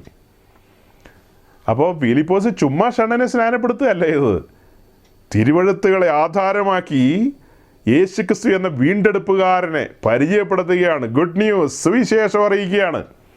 അതെല്ലാം അറിയിച്ചു കഴിഞ്ഞപ്പോഴാണ് ഷണ്ണൻ്റെ ഉള്ളിൽ കുത്തുകൊണ്ടത്. ഷണ്ണൻ കൈപൊക്കി. അപ്പോൾ അങ്ങനെ മുന്നോട്ട് പോയപ്പോൾ വെള്ളമുള്ള സ്ഥലം വന്നപ്പോൾ ഷണ്ണൻ പറഞ്ഞു, വെള്ളമുണ്ടല്ലോ, ഇനി എന്താ സ്നാനത്തിന് താമസം? ഷണ്ണൻ പറഞ്ഞു, തേര് നിർത്താൻ. ഈ ഭാഗത്ത് നമ്മൾ കണ്ടെത്തുന്ന പ്രധാനപ്പെട്ട കാര്യം അതാണ്. തേര് നിർത്താൻ പറഞ്ഞത് ഫിലിപ്പോസ് അല്ല, അത് ഷണ്ണനാണ്. ഫിലിപ്പോസ് ഒരിക്കലും തേര് നിർത്താൻ പറയുമെന്ന് ആരും വ്യാമോഹിക്കേണ്ട. അത് ഷണ്ണൻ തന്നെ പറയണം. അവിടെയാണ് ഫിലിപ്പോസിനുള്ള കൺഫർമേഷൻ. ഫിലിപ്പോസിന് ചില കൺഫർമേഷൻ കിട്ടണമല്ലോ, ഇവൻ ഇറങ്ങേണ്ടവൻ തന്നെയാണെന്നുള്ളത്. അപ്പോൾ ഫിലിപ്പോസ് ചോദിക്കുന്നതാണ് 37-ാം വാക്യത്തിൽ, അതിന് ഫിലിപ്പോസ്, നീ പൂർണ്ണ ഹൃദയത്തോടെ വിശ്വസിക്കുന്നു എങ്കിലാകാമെന്ന് പറഞ്ഞു. നീ പൂർണ്ണ ഹൃദയത്തോടെ വിശ്വസിക്കുന്നുവോ എന്നാണ് ചോദിക്കുന്നത്. അപ്പോൾ പൂർണ്ണ ഹൃദയത്തോടെ വിശ്വസിക്കുന്ന കാര്യമാണ് പറയുന്നത്. എന്നാൽ ഓക്കെ, നമുക്ക് സ്നാനപ്പെട്ട് കളയാം. അപ്പോൾ ഇതൊക്കെ തുടങ്ങി വെക്കുകയാണ്. ഇനി ഞാൻ അധിക സമയം വിശദീകരിക്കാനായിട്ട് കളയുന്നില്ല. 16-ാം അധ്യായത്തിൻ്റെ 30, 31, 32 ഈ ഭാഗങ്ങളിലാണ് കാരാഗ്രഹ പ്രമാണിയെ നമ്മൾ കാണുന്നത്. Mister jailer. അപ്പോൾ ജയിലറുമായി ബന്ധപ്പെട്ട പശ്ചാത്തലമൊക്കെ നിങ്ങൾക്കറിയാം. അതിൻ്റെ 31-ാം വാക്യത്തിലേക്ക് വരുമ്പോൾ പൗലോസ് ശീലാസും പറയാണ്, രക്ഷപ്പെടാൻ എന്ത് ചെയ്യണമെന്ന് പുള്ളി ചോദിച്ചപ്പോൾ കൊടുക്കുന്ന മറുപടിയാണ്, കർത്താവ് യേശുവിൽ വിശ്വസിക്കുക, എന്നാൽ നീയും നിൻ്റെ കുടുംബം രക്ഷ പ്രാപിക്കൂ എന്ന് അവർ പറഞ്ഞു. നമ്മൾ ഈ ഇരിക്കുന്ന ആളുകളെല്ലാം പുറത്തിറങ്ങിയിട്ട് ആരോടെങ്കിലോടും പറയാണ്, ബ്രദർ, കർത്താവ് യേശുവിൽ വിശ്വസിക്കുക, എന്നാൽ നീയും നിൻ്റെ കുടുംബം രക്ഷ പ്രാപിക്കൂ എന്ന് പറഞ്ഞാൽ അവനിങ്ങനെ കണ്ണു പിടിച്ച് നോക്കിയിട്ട് പോവില്ലേ? അങ്ങനത്തെ ഒരു സെൻറ്റൻസ് പറഞ്ഞപ്പോൾ അപ്പം തന്നെ പുള്ളി സ്നാനപ്പെടാൻ തയ്യാറായി എന്നല്ലല്ലോ നമ്മൾ മനസ്സിലാക്കുന്നത്. അവിടെ പരിശുദ്ധാത്മാവിൻ്റെ വലിയൊരു വ്യാപാരം ഉണ്ടായി. ജയിലറുടെ ഉള്ളം പിടച്ചു. വൻകാര്യങ്ങൾ അവിടെ സംഭവിച്ചു. അവിടെ വാക്കും ഭാഷണവും കൂടാതെ വൻകാര്യങ്ങൾ സംഭവിച്ചിരുന്നു. നമ്മളിന്ന് 3.5 മണിക്കൂർ പ്രസംഗിക്കുന്ന പോലെയല്ല. അവിടെ പല കാര്യങ്ങളും സംഭവിച്ചു. ഹൃദയം ഉഴുതുമറിക്കപ്പെട്ട നിലയിലേക്ക് എത്തി. വാക്കുകൾക്ക് ഭയങ്കര തൂക്കമാണ്, ഭയങ്കര മൂർച്ചയാണ്. അത് ജയിലറുടെ ഉള്ളത്തിൽ കയറി ഉഴുതുമറിച്ച അവസ്ഥയാണ്. അപ്പോൾ പൗലോസ് പറയുകയാണ്, കർത്താവ് യേശുക്രിസ്തുവിൽ വിശ്വസിക്കുക. അതിന് വിശദീകരണങ്ങളുണ്ടെന്നേ. അപ്പോൾ കർത്താവ് യേശുക്രിസ്തുവിൽ വിശ്വസിക്കുക, എന്നാൽ നീ നിൻ്റെ കുടുംബവും രക്ഷ പ്രാപിക്കൂ എന്ന് പറഞ്ഞു. പിന്നെ അവർ കർത്താവിൻ്റെ വചനം അവനോടും അവൻ്റെ വീട്ടിലുള്ളവരോടും പ്രസംഗിച്ചു. 32-ാം വാക്യം മറക്കരുത് കേട്ടോ. പലരും ധരിക്കുന്നത് പോലെ കർത്താവ് യേശുവിൽ വിശ്വസിക്കുക എന്നാൽ നീ നിൻ്റെ കുടുംബം രക്ഷ പ്രാപിക്കൂ എന്ന് പറഞ്ഞ് തൽക്ഷണം അവരെ പിടിച്ച് വെള്ളത്തിലിട്ടു എന്നാണ് പലരും ചിന്തിക്കുന്നത്. അങ്ങനെ കൊണ്ടുപോയി വെള്ളത്തിലിറക്കുകയല്ല. എന്താ വായിച്ചത്? കർത്താവിൻ്റെ വചനം അവനോടും അവൻ്റെ വീട്ടിലുള്ള എല്ലാവരോടും പ്രസംഗിച്ചു. അവനോട് മാത്രമല്ല പ്രസംഗിച്ചത്, അവനോടും അവൻ്റെ വീട്ടിലുള്ള എല്ലാവരോടും പ്രസംഗിച്ചു. എല്ലാവർക്കും മാനസാന്തരം ഉണ്ടാകണം. എല്ലാവരുടെ ഹൃദയം ഉഴുതുമറിക്കപ്പെടണം. ആരാരെല്ലാം സ്നാനത്തിന് തയ്യാറാകുന്നുണ്ടോ അവരെ എല്ലാം പിടിച്ചു ഉലയ്ക്കണം. ക്രൂശിൻ്റെ ദർശനം അവരുടെ മുമ്പിൽ വരണം. ആ കാര്യങ്ങളെല്ലാം ചെയ്തെന്നേ.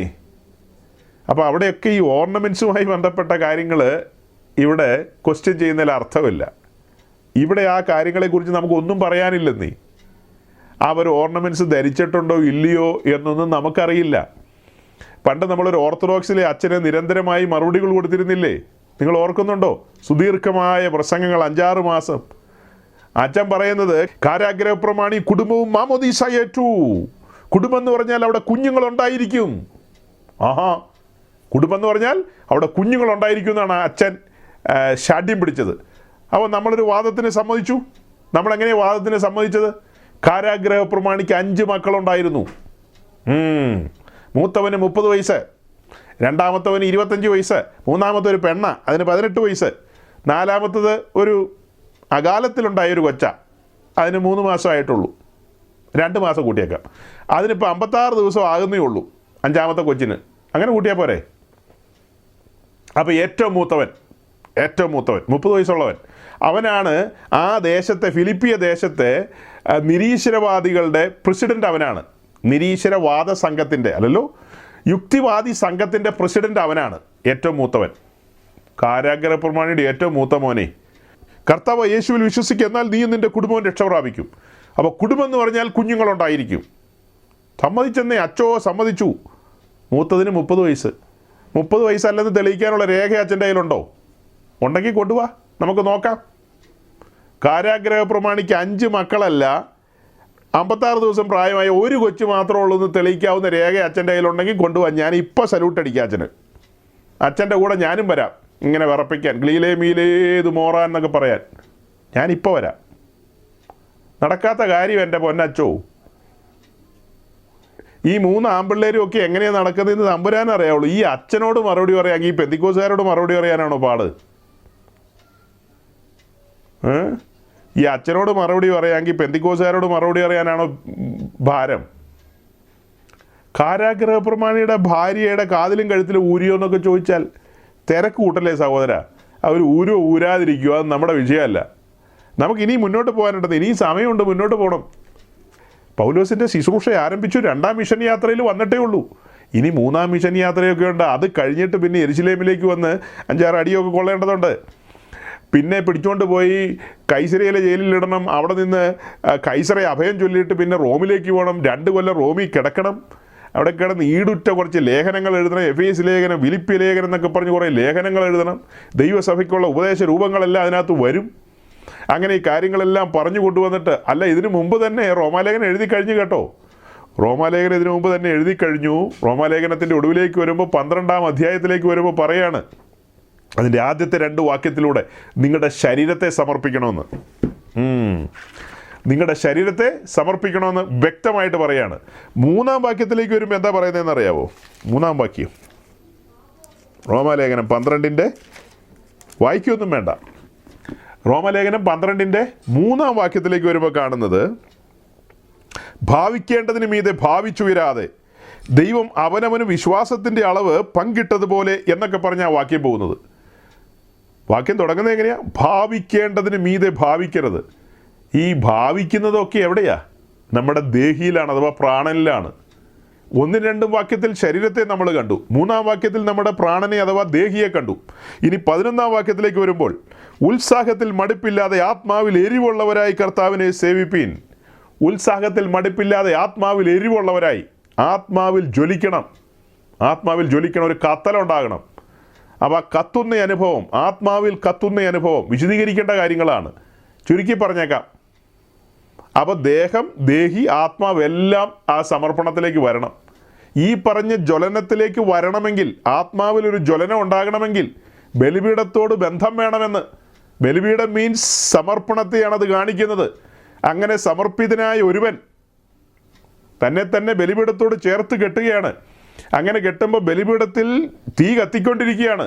അവിടെയാണ് ഭാവിക്കേണ്ടതിന് മീതെയൊക്കെ ഭാവിച്ചു വരുമ്പോൾ ക്രിസ്തുയേശുവിൻ്റെ പരിജ്ഞാനത്തിന് വിരുദ്ധമായി ഉയരുന്ന ഉയർച്ചകളെയൊക്കെ പിടിച്ചടക്കണം. അവിടെ അതൊക്കെ ആത്മാവിൻ്റെ ആ ജ്വാലയിൽ കത്തിക്കോളും. ജഡത്തിൻ്റെ ചിന്തകളൊക്കെ കത്തിപ്പോകും, അരുതാത്ത ചിന്തകളൊക്കെ കത്തിപ്പോകും. എന്ന് വെച്ചാൽ അവിടെ ആത്മാവിൻ്റെയും പ്രാണൻ്റെയും സമർപ്പണത്തെയാണ് കാണിക്കുന്നത്. അതിനോടനുബന്ധിച്ചാണ് 1-2 വാക്യത്തിലേക്ക് വരുമ്പോൾ ശരീരത്തിൻ്റെ സമർപ്പണവും കാണുന്നത്. അപ്പോൾ ശരീരത്തിൻ്റെ സമർപ്പണവും നമ്മൾ കണ്ടു, പ്രാണൻ്റെ സമർപ്പണം, ആത്മാവിൻ്റെ സമർപ്പണം, എല്ലാം ബലിപീഠത്തിലാണ്, എല്ലാം ബലിപീഠത്തിലാണ്. ഇവിടെ നിന്നുകൊണ്ട് കുറേ കാര്യങ്ങളും കൂടെ പറയേണ്ടതുണ്ട്. വിശേഷിച്ച് അടുത്ത അധ്യായം 13-ാം അധ്യായത്തിലേക്ക് വരുമ്പോൾ അതിൻ്റെ 12-14 വാക്യങ്ങളെക്കുറിച്ച് പറയേണ്ടതുണ്ട്.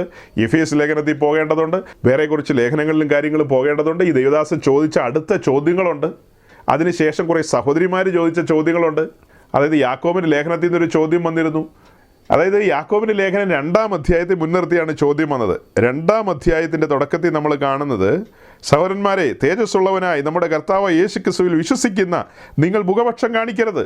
അപ്പം മുഖപക്ഷത്തെക്കുറിച്ച് പറഞ്ഞിട്ട് 2-ാം വാക്യത്തിൽ ഇങ്ങനെ പറയാണ്, നിങ്ങളുടെ പള്ളിയിൽ മോടിയുള്ള വസ്ത്രം ധരിച്ച് പൊന്മോതിരം ഇട്ടുകൊണ്ട് ഒരുത്തനും മുഷിഞ്ഞ വസ്ത്രം ധരിച്ച് ഒരു ദരിദ്രനും വന്നാൽ നിങ്ങൾ മോടിയുള്ള വസ്ത്രം ധരിച്ചവനെ നോക്കി ഇവിടെ സുഖേന ഇരുന്നാലും എന്നും ദരിദ്രനോട് നീ അവിടെ നിൽക്ക എന്നും പറയുമോ എന്നൊക്കെയാണ് ചോദിക്കുന്നത്.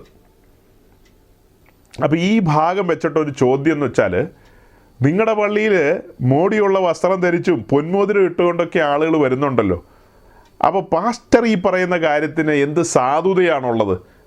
ആദ്യ നൂറ്റാണ്ടിൽ തന്നെ സഭയ്ക്കകത്ത് പൊന്മോതിരമൊക്കെ ഇട്ടോട്ടാണ് വരുന്നത്. എന്നിട്ട് പിന്നെ ഇതൊന്നും ഇടുന്നില്ല എന്നിങ്ങനെ പറയുന്നതിൽ എന്താ അർത്ഥമുള്ളതെന്നാണ് ചോദിക്കുന്നത്. ഇത് രക്ഷാഭദ്രതക്കാരായ ആളുകൾ ഈ കാര്യത്തെ കോട്ടിയാറുണ്ട്. അവരെ സംബന്ധിച്ച് യാക്കോബിൻ്റെ ലേഖനം അവർ കാനോനികമല്ലെന്ന് വിശ്വസിക്കുന്ന ആളുകളാണ്. ഒരു ഭാഗികമായിട്ട് ചെറുതായിട്ടൊക്കെ വേണമെന്ന് വിശ്വസിക്കും.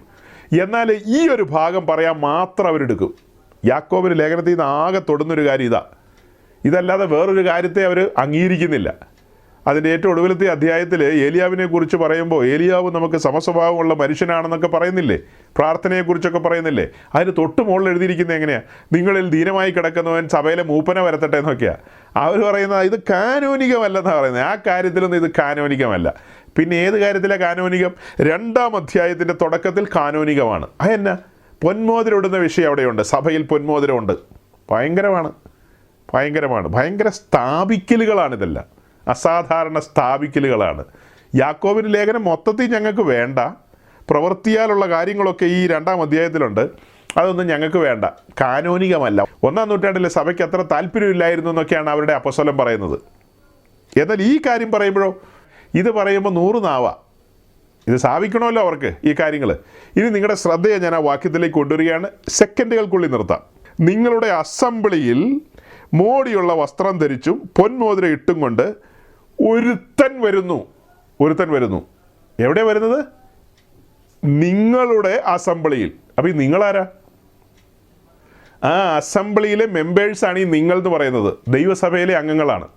അവരോടാണ് പറയുന്നത്, നിങ്ങളുടെ ഇടയിൽ ഒരു സ്ട്രെയിഞ്ചർ, പുറമേയുള്ള ഒരുവൻ പൊന്മോതിരം ഇട്ടുകൊണ്ട് വന്നാൽ, അല്ല നിങ്ങളുടെ കൂട്ടത്തിൽ തന്നെ ഒരുവനാണെങ്കിൽ പിന്നെ നിങ്ങളും അവരെന്നൊക്കെ പറയേണ്ട ആവശ്യമുണ്ടോ? ഒരു തരംതിരിവിൻ്റെ ആവശ്യമുണ്ടോ? നേരെ അങ്ങ് പറഞ്ഞാൽ പോരെ. അതെ, നിങ്ങൾ മുഖപക്ഷമൊന്നും കാണിക്കരുത്. നിങ്ങളുടെ ഇടയിൽ ഇങ്ങനെ ഈ മാലയും കമലമൊക്കെ ആയിട്ടുണ്ട് വരുന്ന ആൾക്കാർക്ക് മുന്തിയ സാധനം, അല്ലാത്തവർക്ക് വേറെ സാധനം എന്നൊന്നും പറയാൻ അങ്ങനെ അങ്ങ് പറഞ്ഞാൽ പോരെ. അങ്ങനെയൊന്നും അല്ലല്ലോ പറഞ്ഞത്. എങ്ങനെയാണ് പറഞ്ഞത്? നിങ്ങളുടെ അസംബ്ലിയിൽ ഈ പറയപ്പെട്ട നിലയിൽ മോടിയുള്ള വസ്ത്രം ധരിച്ചും പൊന്മോതിരം ഇട്ടും കൊണ്ട് ഒരുത്തനും മുഷിഞ്ഞ വസ്ത്രം ധരിച്ച ഒരു ദരിദ്രനും 2 പേരെ എടുത്തു കാണിക്കുകയാണ്. 2 ലക്ഷം ആൾക്കാരുടെ കാര്യമല്ല അവിടെ പറഞ്ഞത്, 2 പേരുടെ കാര്യമാണ്. ഒരു ധനവാൻ, പൊന്മോതിരമൊക്കെ ഉള്ളവൻ, മറ്റവൻ പരമദരിദ്രൻ. ഇങ്ങനെ 2 പേരും വന്നാൽ മുഖപക്ഷം കാണിക്കരുത്. 2 പേരെയും തുല്യ സ്നേഹത്തിൽ, ക്രിസ്തു സ്നേഹത്തിൽ അവരെ സ്വീകരിക്കണം. ഒരുവന് മുന്തിയ കസേരയും ഒരുവന് താഴ്ന്ന കസേരയും ഒന്നും പാടില്ല. അവിടെ അങ്ങനത്തെ ചിന്തകളൊന്നും വരാൻ പാടില്ലെന്നാണ് പറഞ്ഞത്. അപ്പോൾ സഹോദരങ്ങളോട് എനിക്ക് പറയാനുള്ളത്, ഇന്ന് ഏതൊരു ദൈവസഭയിലും ജോസ് ആലുക്കാസിൻ്റെ മുതലാളിക്ക് വരാം, ജോയി ആലുക്കാസിന് വരാം, ഭീമ ജുവലറിക്കാരന് വരാം, അങ്ങനെ ഏതെല്ലാം ജുവലറിക്കാരന് വരാമോ, ഇനി ജുവലറിയുടെ പരസ്യത്തിൽ അഭിനയിക്കുന്ന സ്ത്രീകളുണ്ടല്ലോ സഹോദരിമാർ, അവർക്ക് ആർക്കും കടന്നു വരാം. ഏത് പുള്ളിക്കാരനും പുള്ളിക്കാരിക്കും കടന്നു വരാം. അവർക്കെല്ലാം കടന്നു വരാൻ പാകത്തിന് ദൈവസഭയുടെ വാതിലുകൾ തുറന്നിട്ടിരിക്കുകയാണ്. ഏതൊരു പാവിക്കും കടന്നു വരാനുള്ള സ്ഥലമല്ലേ അത്? അല്ലേ? ധനവാൻ അവിടെ കടന്നു വരണ്ടേ? ദരിദ്രൻ അവിടെ കടന്നു വരണ്ടേ? പണ്ഡിതൻ അവിടെ കടന്നു വരണ്ടേ? പാമരൻ അവിടെ കടന്നു വരണ്ടേ? വാതിൽ ഒരിക്കലും അടയ്ക്കുന്നില്ലെന്നേ, തുറന്നിട്ടിരിക്കുക, ആർക്കും കടന്നു വരാം. ഇത് വെച്ചിട്ടാണ് ഉപദേശം സ്ഥാപിക്കുന്നത്.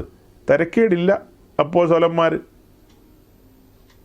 യാക്കോബിൻ്റെ ലേഖനത്തിൽ പൊന്മോതിരം പിടിച്ചോണ്ടാണ് വരുന്നത്. എങ്ങനെയുണ്ട് പൊന്മോതിരം? സെക്കൻഡുകൾ കൊണ്ട് പൊന്മോതിരത്തിൻ്റെ പരിപാടി തീർന്നില്ലേ? തീർന്നോ ഇല്ലയോ? ഇത്രേ ഉള്ളൂ. പല കാര്യങ്ങളും പഠിച്ച് നമ്മൾ വരുമ്പോൾ ചുമ്മയൊന്നും അല്ലെന്ന് ഇത് പറയുന്നത്.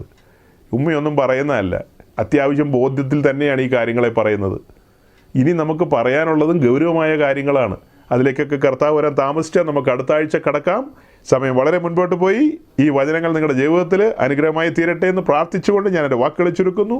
ദൈവം നിങ്ങളെ അനുഗ്രഹിക്കട്ടെ. Thank you.